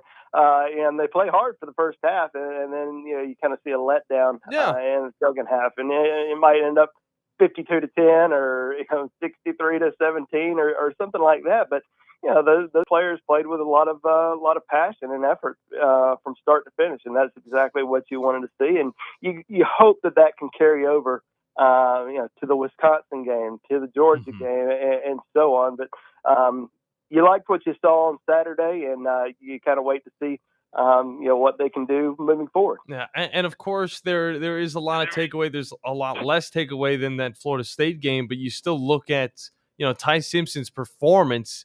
He goes perfect with passes and completions, and that's something that even if you're playing a bunch of middle schoolers could be hard to do. Talk about the execution side of things and how you like that about the Tide in this game. Yeah, I didn't even realize that Ty had hit 10 of 10 at one point, and then to see him hit 17 of 17 in that first half was really impressive. And someone said it the other day, it's hard to do that going against air. I mean, just nobody out there. I mean, it was an impressive performance. He looked confident, comfortable, ran the offense really well, and we were interested to kind of see what it was going to look like without Ryan Williams out there, and they didn't really skip a beat. They were able to move the ball down the field pretty easily. We saw some great ball distribution, not just to Jerm Bernard, but we saw Latsier Brooks get in there very early, make some plays. We saw Alabama get the ball to the tight ends, to the running backs. It was just a great overall performance. We saw some quick decisions there from Ty Simpson. I think he trusted, his throws a lot more. He didn't get a lot of pressure on him. I think Alabama only gave up 2 pressures the entire game. Now, there were some opportunities there that Alabama was able to take advantage of, and just really impressed with what they were able to do. And I think with Ty, it's one of those situations where very first start on the road in Tallahassee, loud environment, they get behind. It's a tough place to play. And Florida State, everyone wants to talk about them being 2-10 last year, but that's a different team this year. It's currently ranked in the top 10. Thomas Castellanos currently a Heisman Trophy contender, even though it's only after week 2 in the season. But he is one of those those early guys that everybody's looking at. So I think that it was just a tough situation for Ty in that first game, and a much easier game at home, but it also helps kind of build that confidence, and it helps Ryan Grubb and that offense kind of understand what they've got a little bit more. And I think they did a really good job of just running the offense very smoothly. Andrew, I've talked about on the show numerous times, especially even today. Like, I look at these games kind of like preseason games. Like, you go in there with a plan and things you wanted to work on. What is it that you thought going into this that Alabama was really focusing on, trying to get ready for what's about to come up in the next couple of weeks? Well, I think pass protection, especially on the outside, that's definitely something they wanted to shore up on. And they had a rough game against Florida State. I think they gave up 13 pressures in that game, especially on the outside. I still want to see a little bit more in the power run game, but I think that for Alabama, they were able to really just try to figure out what they have, because you go into that first game, you're without Jam Miller, who can be that second guy in the backfield. And they started out with Kevin Riley, who showed a little bit of a spark against Florida State when he had some opportunities, and he looked great on Saturday night, running and catching the football. I think on the defense side of the ball, there was a lot of guys. I wouldn't say a lot, but there were certainly a few guys who were called out, whether it was the fan base or media, and I'm sure they were called out in the film room on Sunday and Monday. And, you kind of just get back to work. And, I think some of those guys were probably on a short leash heading into the game against Louisiana Monroe. They wanted to see how they were going to be able to respond. And, we saw the defense. They played fast. They played physical, showed a lot of effort throughout that first half. But we also saw some of the younger guys get in there pretty early. I think that's sort of what they wanted to see this week. This past weekend was, who were some guys that they could trust to go in, get some action very early in the game. And we saw it on the offensive front. We saw it at the receiver position. We saw it at the tight end position. And I think that they are starting to build some trust with some of these younger guys. And it was good to get those guys some action early in the game, especially with the first team unit, because you've got to have depth, especially in the SEC. You can't just depend on just your starting 11 on both sides of the ball. You've got to have some guys that are going to be able to rotate in there. And I thought, especially on the defensive front, we saw James Smith really come alive in that game on Saturday. He played with a lot of passion. I think that helped really set the tone for the defense.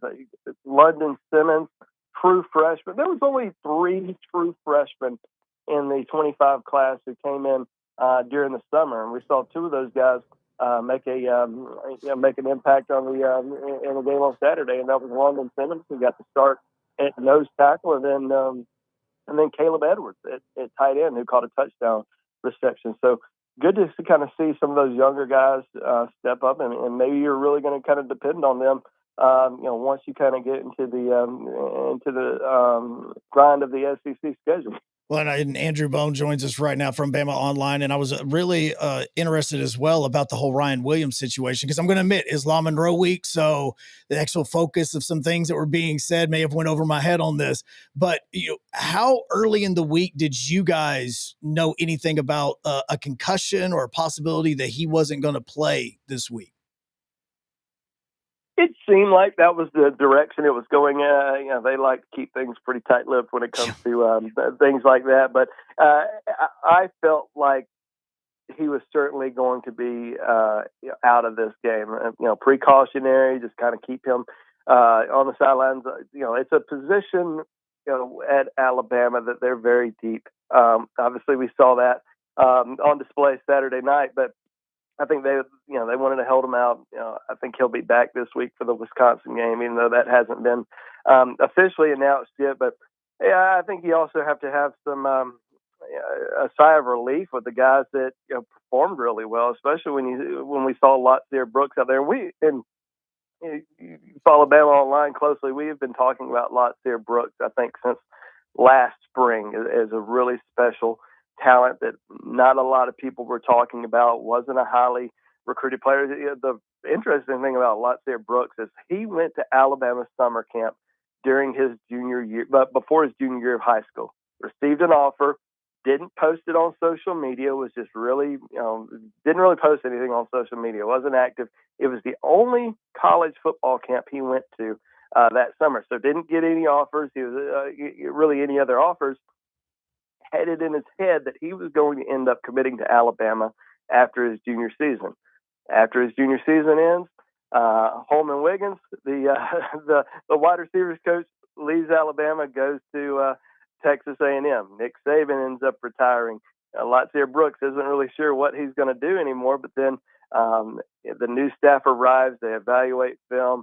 They saw the guys that the previous staff had offered. Didn't offer everybody. They didn't even offer some of the guys that were committed to Alabama during that time.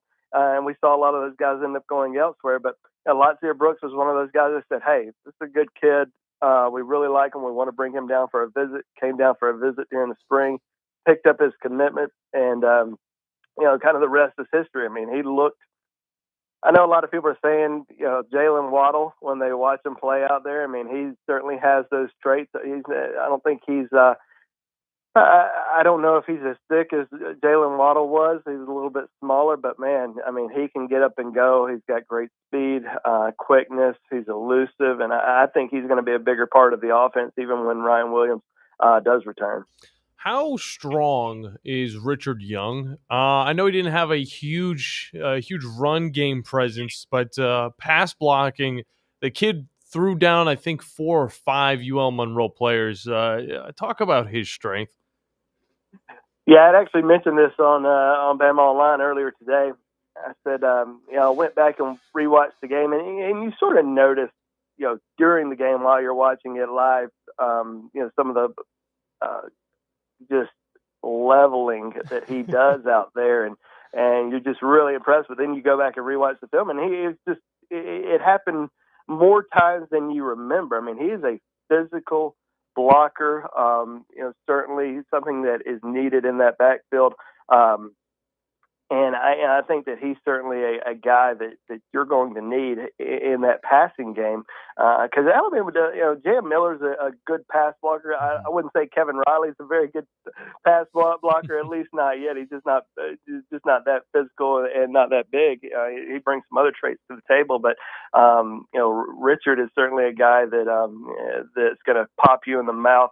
And even when he's running the ball, he's trying to run over you. He's not trying to run around you. He's trying to run right through you every single time. You want to see him try to get around people, but he just wants to hit somebody, every single time he has the ball or doesn't have the ball. So I think, seeing that, his physical approach to the game, certainly a big positive for Alabama. And I know we got to see a little bit of Keelan Russell. That was definitely impressive to say the least. But Jeremy Bernard, is he one of the most underrated wide receivers in all of college football right now? He's got to be. I think his path that he's gone through from being at Michigan State, going to Washington, now 2 years at Alabama, and I think he's playing with a lot of confidence. He's sort of that alpha in the room.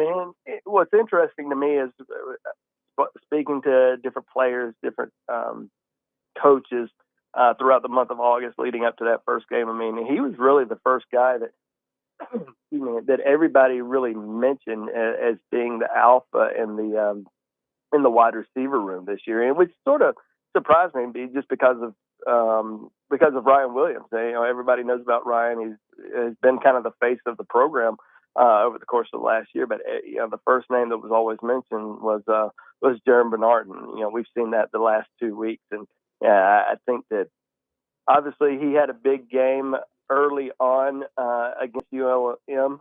Not as many yards as he had against Florida State, obviously, but he had 67 yards receiving, 3 catches, I think all in the first quarter. May have had one of those catches in the second quarter, but he's going to be a big weapon for Alabama moving forward, and could end up. He's obviously top 3 or 4 right now in the SEC in receiving yards, but could end up easily being Alabama's leader overall this season at the receiver position, and potentially first team All SEC. Could potentially be an All-American. Just have to kind of wait and see, how the rest of the season goes. But him and Ty Simpson have certainly found something pretty early there. Before we let you go, Andrew, I know that obviously a lot of people are focusing on Saturdays, but Alabama this morning picked up a huge commitment, top 30 guy in Chris Washington Jr. For Bama fans that are just now kind of hearing a little bit about this, what do they know about him? What do you know about this guy and what he's going to be bringing to this Alabama team next year? Yeah, I mean, this is a good commitment for Alabama, a guy that committed, after his weekend visit, 6'8", forward from Tennessee. I think that he had some really strong offers, schools that were really pushing hard for him, including Tennessee, who really wanted him. But comes out of Providence Christian up in Murfreesboro, and I think that there's certainly thinking that he could play the 3 or the 4 position, but physical guy, got great length, and he's got a lot of versatility. So I think he's certainly a guy that Alabama is very excited about. Top 30 overall player in the country, and great first pickup in this 2026 class for Nate Oates. All right, bro. Hey, we appreciate it, man. I know that you're extremely busy with everything that's going on with Alabama, so we appreciate you hopping on with us, man, before going in there with that press conference that's going to be happening later on today. Absolutely. Thank you guys very much. Have a good one. Have a good one. As Andrew Bone, you can follow him on X at Andrew J. Bone. He always has amazing information about Alabama there. So make sure that you go follow him, as he's been covering recruiting and everything Alabama for, it feels like I'd say decades, but that would make him sound old, and I know he's not. So he's been a long time covering Alabama. No doubt about it. We'll take it to break off of that, Joe. When we get back, wide open phone lines all the way through. We'll be talking a little bit of NFL on the other side, as we didn't just see Cam Ward get his first start. We saw a lot of rookies come out and show out a little bit of potential that they got moving forward. We'll be right back here on the Blitz on 97.7 ESPN The Zone and WZZN TV. Phone lines are open now. 256-576-4977. This is the Blitz on 97.7 ESPN The Zone. Normally, when you call a roofing company, all you hear is, you need a new roof. Not when you call Fleming Roofing and Restoration. Since 1965, the folks at Fleming have been focused on what you need, whether it's an easy repair or a full roof replacement, commercial or residential. And when it comes to storm damage, you want Fleming on your side. They know all the ins and outs of insurance claims and will guide you through the entire process. Log on FlemingHSV.com and book your free estimate today. Fleming Roofing and Restoration. We show up. Your customers deserve the best, and so do you. You invest in your customers with your heart, soul, and skill. Well, it's time to invest in yourself with the next generation Cat 255 compact track loader from Thompson Tractor. After all, those who give their best deserve the best, and this machine has it all. With features that include a more powerful engine, tri-axle truck loading capabilities, a spacious cab, and a smooth ride for all-day comfort. Best of all, now Thompson Tractor is making that investment even better with our workhorse special. Get 0% financing for 36 months on the purchase of a new Cat 255 compact track loader that comes with a 3-year warranty. You also get a 74-inch bucket and 1,000-hour filter kit. Due to popular demand, this offer is extended through September 30th. Visit ThompsonTractor.com for details. Thompson Tractor, we're here for you. From heirloom diamonds to contemporary jewels, Loring & Company is the place to find something truly special. Whether shopping for a diamond ring for that once-in-a-lifetime occasion or marking a milestone birthday or personal achievement with a Rolex watch, you'll find just the thing in our edit of the world's most sought-after brands, including David Yurman, Roberto Coin, Marco Bicego, and Fopay. Expect a treasure trove of the world's most unique, even breathtaking earrings, rings, necklaces, and bracelets, making choosing just one piece a challenge in itself. Loring & Company Jewelers on Airport Road.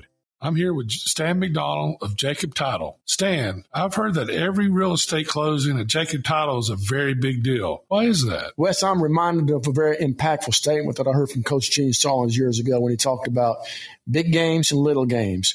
He said he didn't like that comparison. He says, because try losing one of those little games. And if you ever do, it ends up being the biggest game all year long. Well, it's the same thing with real estate closings. Every game, every closing is a very big deal at Jacob Title.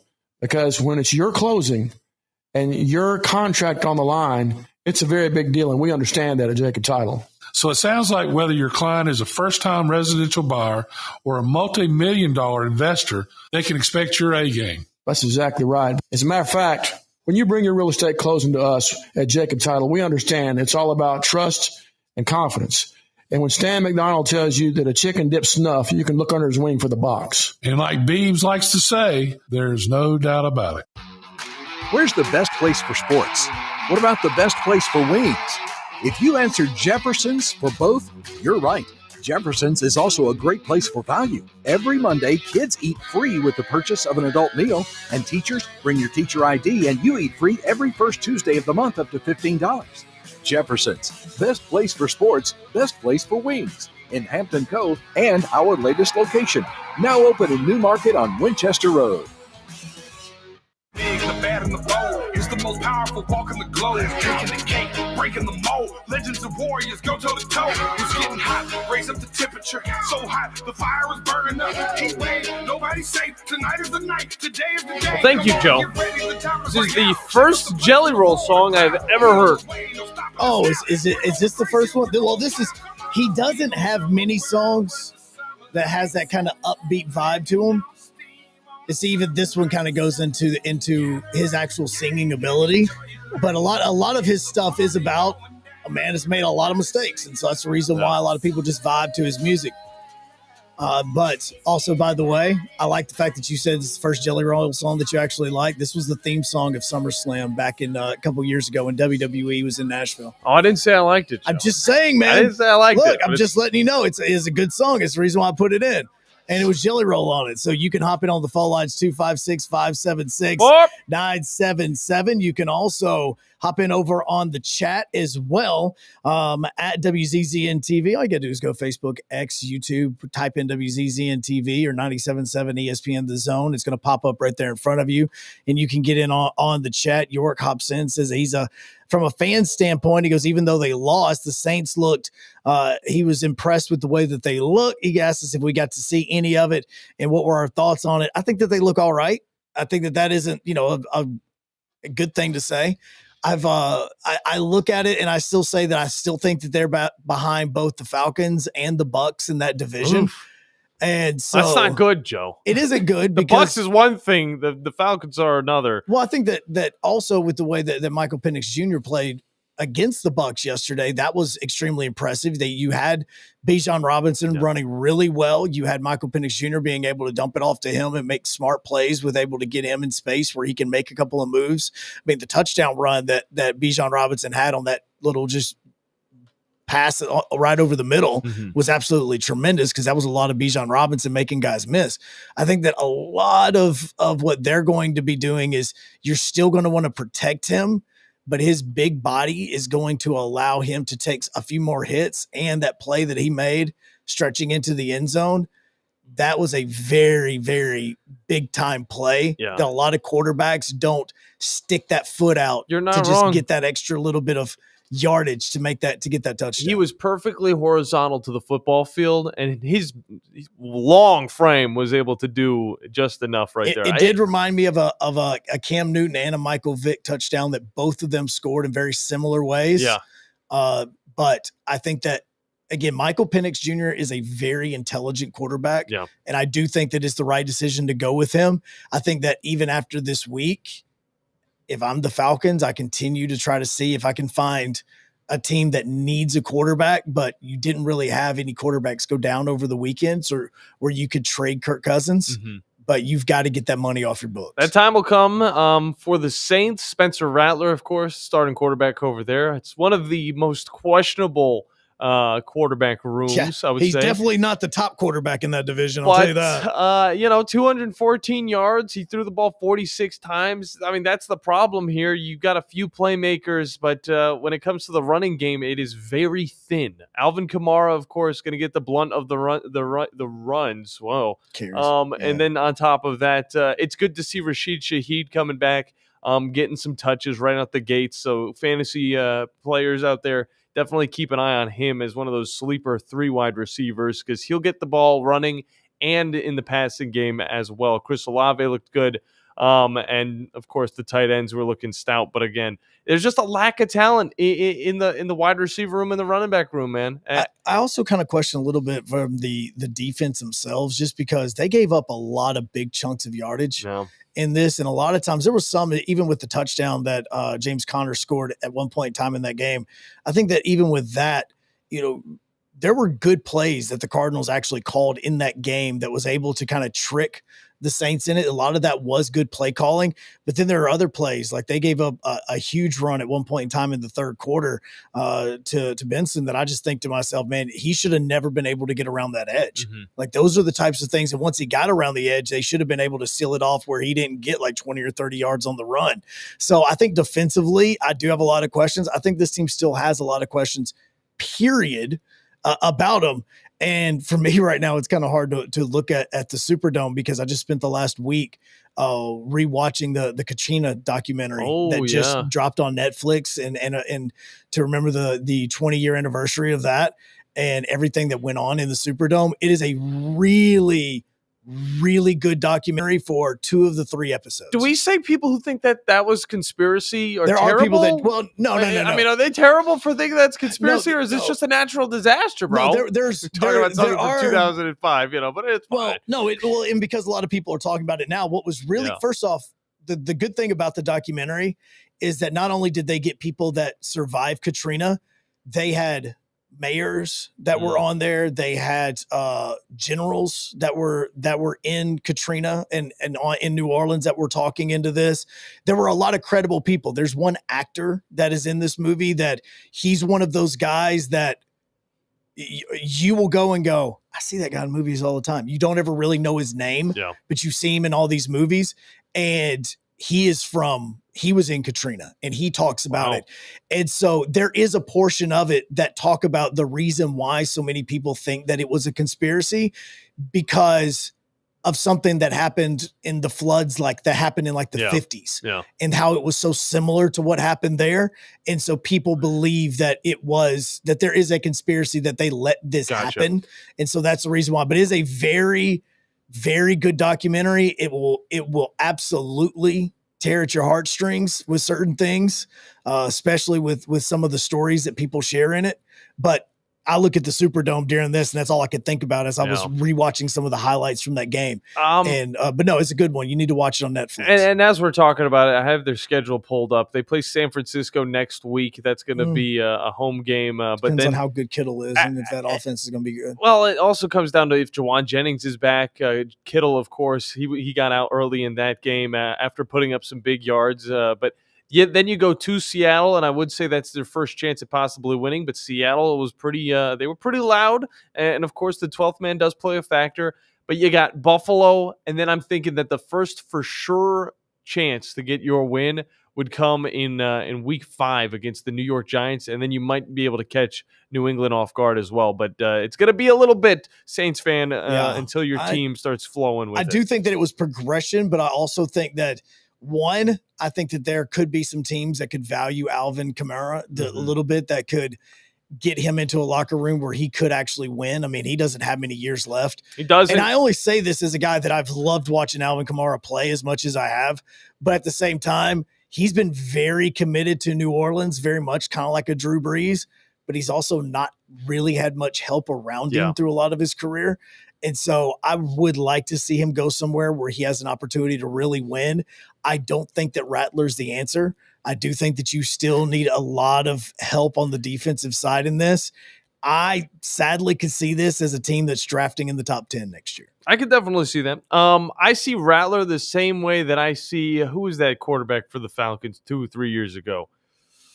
You talking about Skinny Hands? Was that what they Kenny were calling Pickett? him? No, I was thinking of Pickett. Wait, Rattler was the one from the Falcons a few years ago, wasn't he? No. Rattler was at USC. No, that's a different one. Yeah. Yes. Dang it! What's his name? I know who you're talking about. He's not on any. I think he's like on a practice squad at this point. But I could see him definitely being there for a little bit. Them saying that he's the answer. He's not truly going to be the answer. He's not the answer. He's just a stand-in for what's coming next. But and I think that they were also trying to prepare for the next couple of years. Yeah. After it was Ritter. That's what it was. Desmond Ritter. Yep. That's the reason why I thought it was Rattler. He was from Cincinnati. Yeah, it was Desmond Riddler. And the Riddler. But trust me, there was a joke there. And it was not Ritter. Okay. There was absolutely a joke. Yeah. Moulton just texted me as well about it being Ritter. Trust me. Just came in time. Yeah. 256-576-97.7. We'll head to the phone lines. We got Brandon first. Brandon, how you doing today, bro? Man, I want to talk to y'all. I see people do stuff sometimes in pro sports, and I wonder if there's going to be some veteran who's going to jerk this other guy aside and say, hey, you're not going to make it long doing this, but if somebody don't talk to Cam Scatterboo, that joker's going to have to eat him a SpaghettiOs alphabet can to be able to spell his name in about 10 years. Dude, I mean, talk about a hammerhead shark. Scatterboo literally was knocking people back with just the crown of his helmet nonstop. And I love it because it's like, get down, get low. But he's doing this now at the next level. And I mean, it's going to get to the point where it's going to have to wear down on him, right? Well, nobody called him for targeting, did they? No, they did not. No, illegal use of the helmet is definitely a play. It's prevalent. Yeah. Because he was definitely not in the tackle box, correct? No, look, I will tell you, looking at some of these, especially like in that first quarter, that man is an absolutely bulldozer. If he's not going to be a running back, then you could go traditional I formation with that man and put him at fullback, and he would be able to open up a lane. Like, I know that he can carry the ball and he's going to be that type of guy, but I still think that his future is going to be very much a kind of a Jerome Bettis. There may be games where he's going to get you 100 yards. He may be able to bust off a few, maybe get 2 or 3 10 to 15 yard carries, but his biggest specialty is going to be inside the fives. I completely agree with you. I think that that's exactly what to me, he's like a more capable fullback. Yeah. He is. I remember, you remember Justin Fowler? Absolutely. Before he ran the wrong way? Yeah. Like, to me, he is I don't know what the size difference between the two of them is. That's what I thought about. I thought if this dude is catching the ball out of the backfield and everything he does, he's got it. But he needs to watch that Eric Dickerson special of the first year that Eric Dickerson was a rookie. Mm-hmm. And he said, I didn't dodge anybody. I didn't try to run away from nobody. I ran into everybody as hard as I could hit them. He said at the end of the season, my body felt like a totaled car. Yep. Yeah, and for Scatterboo, I love that we're talking about a guy in the run game. He had -3 yards, but in the receiving game, of course, he was able to pick up 12. And that's not like anything you'd want to be like talking about. Oh, this guy's got 12 yards. But every single one of those yards came with a body falling onto the ground because the amount of inertia that went with his hips into other people's just heads. And he was blowing people up. Earl Campbell used to do the same thing. I mean, you go back and watch some of those rookie Earl Campbell games, that man was running through people left and right. Now, I'm not calling Scatterboo Earl Campbell, but it was very similar where it wasn't a let me protect my body and get out. Yeah. It was a let me turn upfield, take a couple of more hits, get a couple of more extra yards. And look, I love the competitiveness, but especially with a running back in the NFL, you're going to have to be smarter with your body. Alvin Kamara used to do this same thing. If we talked about early on, he was not afraid to take a lick. And then you look at the way that he played yesterday and you see the way that he's, getting down, getting out of bounds, getting as far as he can without getting hit, saving his body. Like, that's going to have to be your future. There are going to be times for those bulldozer type plays, but not first quarter when you're at midfield. Yes, that was what really got me, was the way he was acting like the Super Bowl is on the line, and I have got to run through this brick wall for us to survive. That is a dude that is giving you everything he's got. Yeah. And you don't get a lot of those guys in the NFL. He's 5'11", 215 pounds. If you put those pads that they were wearing back in like 2005 on him, he would look like some of those old fullbacks. It would be ridiculous. Well, and speaking of yards, and, he only got a few yards. Mm-hmm. Look at what Derrick Henry did yesterday, and they still lost. Golly, don't get me started. Please don't get me started. I was talking about it earlier. I had the win. I had a few yards. I had like 150. Only got a few yards. He had like 170 at the end of that thing. I had 100 yards just in the second quarter. I had 1% to win that game against Vinny last night. All right. I look at my phone. I put it down. Then there's a huge run by Derrick Henry. By the way, he had multiple huge runs last night, but he takes it in for a touchdown. That was that in the second half.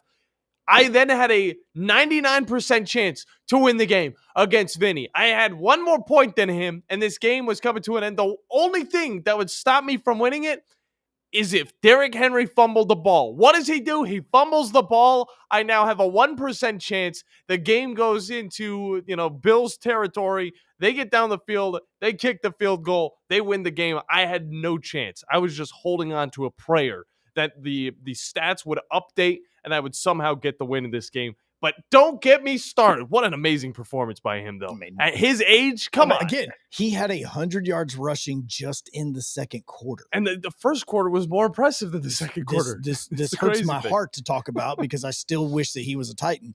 Yeah. But I still love the fact that I do think that, people are wanting to bash Cam this morning, and not Cam Moore, but Cam Newton I want to say, like, First Take, he talked about the only team that can beat the Baltimore Ravens are the Baltimore Ravens. I really don't disagree with that because they had control of that game, and they had control in Buffalo. It was a non-snow game, so there wasn't like, weather's a factor. You were up by 16 points with like 4 minutes to go. 40-25. And you allowed Buffalo to get the football back multiple times. So that's on you. I do still think and could see where it is a Baltimore, Buffalo, KC. I will tell you right now, if you gave me those three teams, dang, it's yellow. Darn, it's yellow. I know it is yellow. If you give me those three teams and you take the other 29 in the NFL, I will promise you one of those three teams is winning the Super Bowl this year. Last thing for us, Brandon. Now, correct me if I'm wrong. Derrick Henry, if I see these numbers right, was 169 yards rushing yesterday with 13 receiving. Mm-hmm. If I'm correct, is that the right number that the total yards that Tennessee had yesterday was 133? Ooh. If they had 133, I know that Cam threw for 112 total. I'll look that up real fast. Yeah, we had that up because because we were talking about how the sacks actually go against your passing yards and not against the rushing yards in the NFL. Because it's showing here on ESPN, it's saying total plays 55, total yards 133, 14 drives, average 2.4 yards per play, and they had 62 passing. Golly, so Brandon, I don't know who you're putting on blast right now. The defense is in that game last night against the Ravens. Total and the net yards for the Titans were 133. Or the Titans. Okay, so you got rid of your running back, and he went to another team and had more yards by itself than your entire offense did in the entire game. Yeah, as Joe's wearing the 3HL hat. Yeah, I know, because trust me, Nashville's going to be kind of wild today. And it isn't anything about Cam Ward. It's more about Big Jeff. The whole thing is with this is I 100% agree with what you were saying, Brandon, because I don't think that the Titans should have ever gotten rid of Derrick Henry. I think that in this, and Brandon, we appreciate that phone call. I don't think that they should have ever gotten rid of Derrick Henry. I think that they should have kept him, had him be the power back to Tajay Spears being your kind of your speed back type guys. It's nothing against Tony Pollard. I think that the problem with this and the reason why this works so much better in Baltimore than what it has in Nashville is because Baltimore actually has a passing game. And Lamar Jackson has become a tremendous passer where the running isn't even secondary. It's like third tier for him now. And I think that was the biggest issue is that anytime Derrick Henry was on the field, you would see 8 in the box. Over the span of the last 5 years that he was with the Titans, not a single running back in the NFL faced more 8+ man boxes than what Derrick Henry did. Mm-hmm. Watch the way the Baltimore Ravens play and how many times there's 8-man boxes against them. They can't do it because of a guy like Zay Flowers. Cam Ward was sacked 6 times in his first game. 50 yards. 50 yards. Now, some of those, 100% his fault. There was one quarterback that has gotten sacked that many times since 2000. That was a first overall pick. You guys have the answer on the other side. 256-576.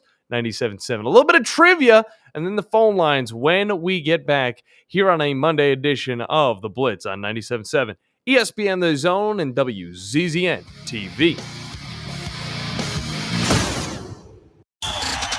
Joe Hunk, John Abraham. You can watch The Blitz live now on X at 97.7 ESPN. The state's largest orthopedic group is growing to meet the needs of the patients in our community. The Orthopedic Center has long been the most trusted name in orthopedics in North Alabama. So as our area continues on the fast track, so does the need for premier orthopedic care anywhere and anytime you need it. TOC is proud to announce the opening of our new locations in Albertville and Hampton Cove, along with the grand opening of our newest office in Decatur. These clinics will offer the same high-quality orthopedic care you have come to associate with TOC, with the convenience of being closer to home. As a patient, your time is your most precious asset, and we recognize that at TOC. That's why we are also proud to announce the opening of our urgent ortho clinics to handle those bumps and bruises that need prompt attention. These clinics are available to care for acute orthopedic injuries with no appointment necessary. With 38 physicians, 20 centers of excellence, and now more than a dozen locations to serve you, TOC will continue to be the name you turn to for the best orthopedic care at the right time. Visit our website at visittoc.com for more information. TOC, helping you live a better life. Since 1983, Berkshire Hathaway Rise Real Estate's Ann Adams has been your local go-to real estate expert in the area. As a buyer, you can trust Ann's in-depth knowledge of the local housing market to narrow available properties down to those you'll be interested in, saving you time when shopping for a new home. When you're ready to sell, Ann's expert negotiation skills will ensure you get a fair price and hassle-free experience. Call Ann Adams today at 256-337-2625 or email annadamsrise@gmail.com. There's power in caring when it is put into action. Each year, our bankers serve on nonprofit boards, support our local educators, and volunteer with our hometown food bank. I'm Bobby Humphrey, Vice President of Business Development for Bryan Bank, and community service is just not a line item in our mission statement, it's who we are. Because after all, Alabama is our home too. That kind of commitment to community might not be what you would expect from a bank, but it's exactly what you can expect from us. Give us a call or stop by one of our 2 offices in the Huntsville area and experience unbeatable service and legendary results. Bryan Bank Equal Housing Lender, NMLS ID 2428943. FDIC. SportsMed is the official team physicians of the Rocket City Trash Pandas. And if the pros trust SportsMed, you can too. SportsMed provides every service you might need for complete orthopedic care, specializing in orthopedic surgery, sports medicine, joint replacement, spine surgery, neurosurgery, and podiatry. And they offer their own brace shop, in-house full-body MRI, physical therapy, walk-in clinic, and so much more. 4 locations and on the web at sportsmedalabama.com. In the market for a new or used car? Look no further than Hyundai of Decatur. With a large inventory of new, used, and certified pre-owned Hyundai models, Greenway Hyundai of Decatur is here to service all of your Hyundai needs. Come visit our exceptional service department as well. With state-of-the-art facilities and a caring team of automotive professionals waiting to service your vehicle, make Hyundai of Decatur your #1 choice for all your automotive needs. Give them a call today at 256-274-0279 or visit them online at greenwayhyundaiofdecatur.com. Listen to the Woody Anderson Ford Scoreboard Show, powered by Lake Gunnersville Ace Hardware. Each Friday night with Scott Tyson on 97.7 ESPN The Zone.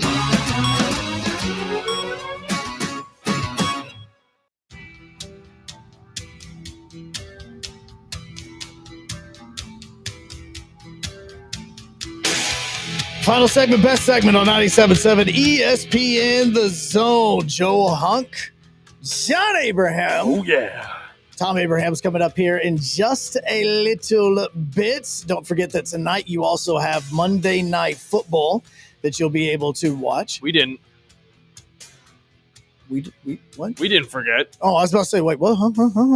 No. As a matter of fact, right before that, you're going to get the Crimson Tide Rewind. And before that, The Drive is going to be out at Carrabba's today as well. So you can enjoy all three of those things if you go hang out with Steve West coming up starting at 5 o'clock. No doubt. And you guys will definitely want to do that, get some great food. But if you're looking for great equipment, you're going to want to big zone, dude. Head on over to a Bobcat of Huntsville off of Highway 20, exit 3. You guys will be able to find the place with all the parts as well as the equipment that you need to knock out that big project you've been looking forward to. That's Bobcat of Huntsville. We'll hop over to the phone lines. You guys take it the rest of the way. We got Jason on with us first. How you doing, Jason? Hey, I'm good. How y'all doing this morning? Doing well. Tibular. Yeah. Alabama and Auburn both won this weekend. Preseason games. Oh, come on. I'm still excited. I love to see a big old shutout every once in a while. All right. I like to see it less, but I like to see it every once in a while. And that's exactly what we got. Jason, how do they have you feeling? Hey, I'm doing good. I love the shutout. We got to see players like Drake Kilpatrick Jr. coming there and show some aggressiveness. I mean, they found some players that'll play Saturday. Yeah, it definitely They're young, but it's better than somebody not playing hard. Yeah, and talk about Austin Mack, dude, with the rocket of an arm that he has, and Keelan Russell with the ability to look like he's going to run the ball and then back up, just chuck the ball to a receiver that was wide open. He's able to get into the end zone. All the quarterbacks had 2 or more touchdowns, which is another thing you can take away from this game to say that, yeah, it was a POS team, but that is still very impressive. Still very impressive. We got the best quarterback room in NCAA football right now. It looks like it. Yeah. Hey, I won my underdog pick this weekend. Yeah, you did. 17 and a half points. You have officially. I took, was it Gadsden City against Buckhorn? Oh, okay. Yeah. Oh. He did actually get that. I forgot Buckhorn was an underdog. Yeah. So, yeah, Jason, you actually got 7 points. So I got 7 points. Okay. And we're going to update that list. To keep it, the NFL football in Huntsville, the TV, I'm watching How to Grow Hair. Was it on Fox 54 at 12 o'clock? So I was watching the Falcons. Wait, okay. So wait, is this talking about how the Falcons weren't on local TV? Is that yeah. Well, the reason for that was, did they end up showing the Titans game at 3 o'clock? Yeah. Okay. So that's the way that it worked is that the way that the market works is that when the Titans are playing on Fox, it's considered a Titans area. So they're going to get the priority over the Falcons, and they only air one game. So that's the reason why that took place. Yeah, though that's the reason why it happened is because, we're actually closer to Tennessee than what we are Atlanta. And so this is considered a Tennessee market. And so, normally the Titans are playing over on CBS because they're an AFC team. But since this game was on Fox, then it fell into the Tennessee market, which meant that that Fox was only able to show the Titans game and they weren't able to show the Falcons game. Oh, I was disappointed. I was looking forward to watching it, but I ended up watching them. I had to go to the gym and watch it at the gym. Mm-hmm. See, you got a workout in at the same time. See, look, I mean, it made you be better. It made you a better person. Yeah, I could have been sitting at the wing place eating wings, but I was working out, so could I. drinking water. Wings there. We appreciate that call, Jason. Glad you had a good weekend, bro. I'm going to hold off on my little calling somebody out thing. Hold off on it. I'm right there. I know you were itching to do it. I know, because there's a reason for that. Yeah. But how have we went almost 2 hours and not talked about how Oklahoma bent Michigan over? Because you'll get to that. We'll get to it. We've only got 3 minutes left. Oklahoma guest will be on with us tomorrow. I'm sitting and thinking to myself, John Mateer looked good. He looked really good. Put him on Heisman watch. Dude looked legit. That was a game you could take a lot of things away from. And by the way, College Game Day, there were Mater signs in there.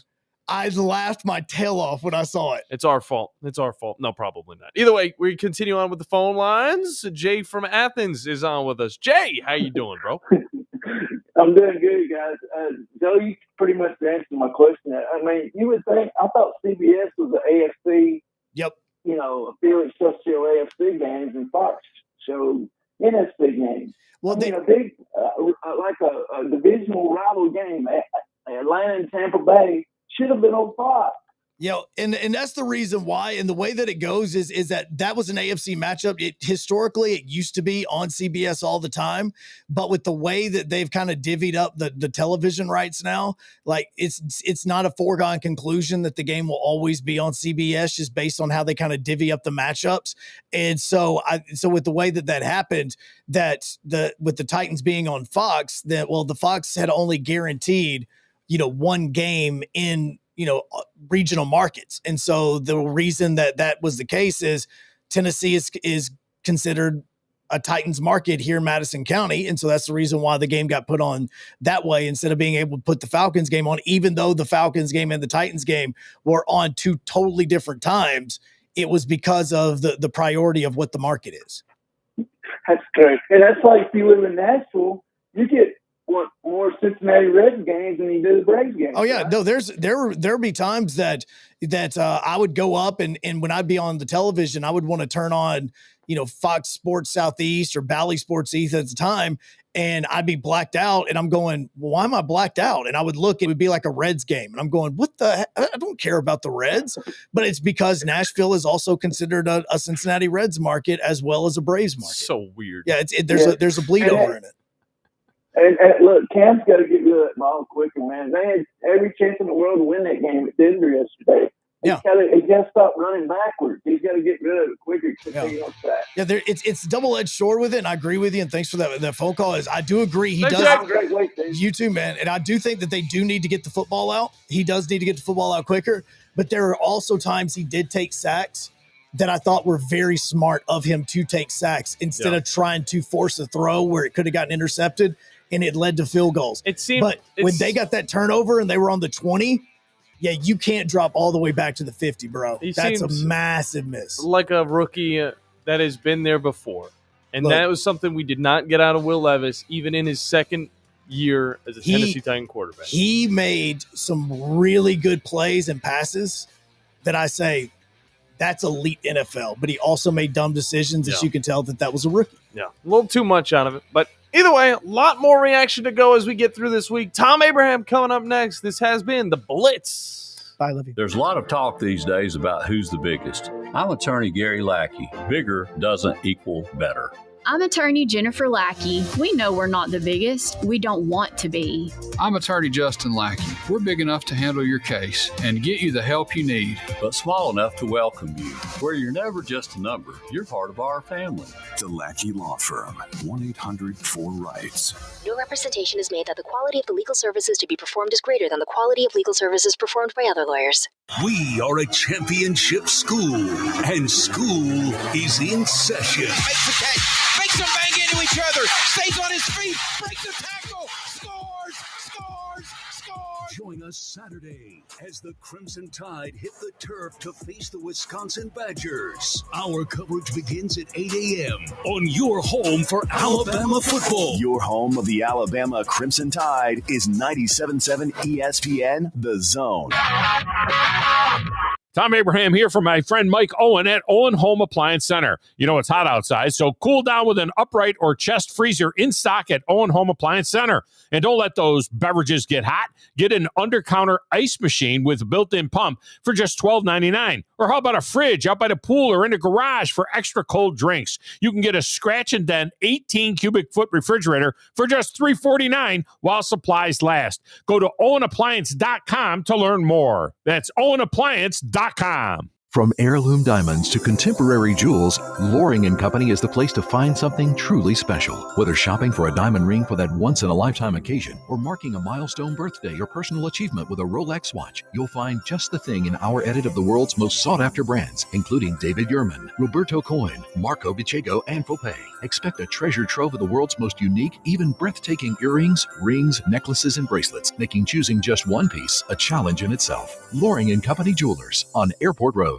There's power in caring when it is put into action. Each year, our bankers serve on nonprofit boards, support our local educators, and volunteer with our hometown food bank. I'm Bobby Humphrey, Vice President of Business Development for Bryan Bank, and community service is just not a line item in our mission statement, it's who we are. Because after all, Alabama is our home too. That kind of commitment to community might not be what you would expect from a bank, but it's exactly what you can expect from us. Give us a call or stop by one of our 2 offices in the Huntsville area and experience unbeatable service and legendary results. Bryan Bank Equal Housing Lender, NMLS ID 2428943, member FDIC. No representation is made that the quality of legal services to be performed is greater than the quality of legal services performed by other lawyers. Hi, I'm Danny Aldridge, lawyer in Alabama and Tennessee. At the Aldridge Law Firm in the Legal Town Center, we'll be there when life throws you those inevitable curveballs. Let us assist you with your legal needs, whatever they may be or become. You may reach us by phone at 256-534-3188. Just remember, we're here to help, whether it's personal injury, wrongful death, fraud and cheat, or estate planning made complete. We're here to help.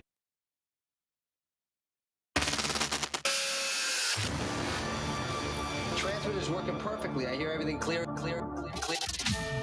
as a bell. Clinton Yates always brings the heat. I can lead a nation with a microphone. I am pleased to be joined by ESPN's Clinton Yates. With a microphone. I would imagine most of you have never heard of Clinton Yates. He's irrelevant. This is my new favorite show. We welcome in Clinton Yates. Clinton, I've mentioned this to you before. When I think of people who love the Your game, fingertips get personalized parlays built just for you. And with your fantasy team synced right in the app, you can back your squad. Right now, new customers get $100 in bonus bets when you bet $10. Sign up with promo code USL to get started. Must be 21 plus. Gambling problem? Call 1-800-GAMBLER. Terms and conditions apply. See app for details. Offer. WZZN, Union Grove, Huntsville, Alabama. 97.7 ESPN, The Zone. This is the Rich Eisen Show. Hey, everybody. Can't get enough of the Rich Eisen Show? You're in luck. You can find us everywhere. Watch us weekdays on Disney Plus from noon to 3 Eastern. Miss the show? We've got a podcast so you can listen anytime. But here's the best part. Our YouTube channel. Subscribe at youtube.com/Rich Eisen Show and you'll never miss a moment. Now, on with the show.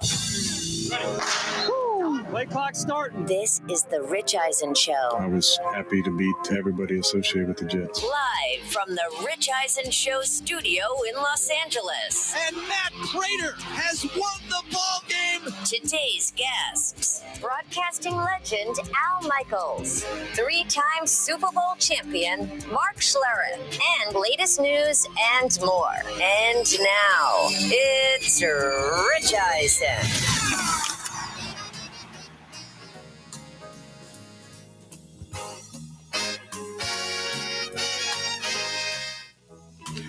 Oh, baby. Welcome to this edition of the Rich Eisen Show, live on Disney Plus, live on the ESPN app, everywhere. If you're watching us, we say hello. I am wearing a pink shirt. Do not adjust your sets. We're saying hello to everybody who's listening out there on ESPN Radio, presented by Progressive Insurance or SiriusXM Channel 80, or whether you're listening to us on our podcast or not. It's your God-given right to listen to us whenever you want.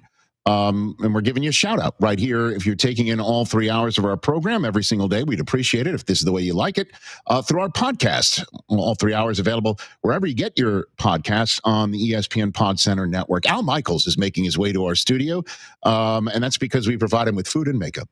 No, he's here to hang out with us, and it's always great. He's got the game to kick off week number 2 of our campaign in the 2025 season. The Commanders at the Packers.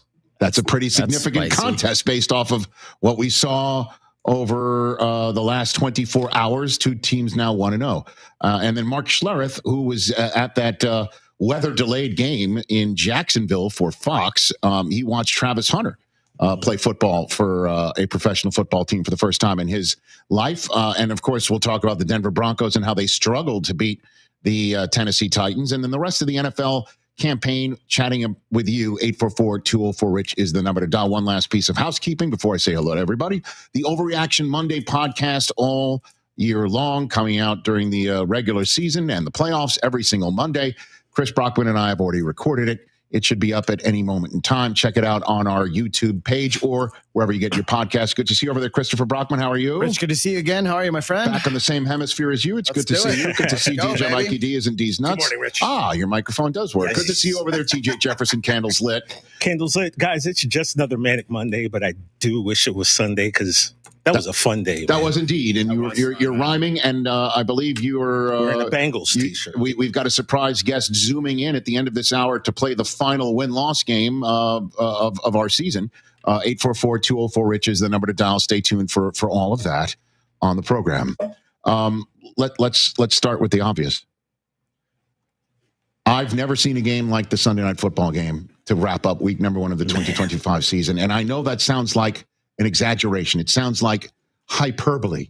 It sounds like I'm just saying it. Game, as I said in the instant reaction that I shot on my phone last night before passing out because I didn't know what hemisphere I was on.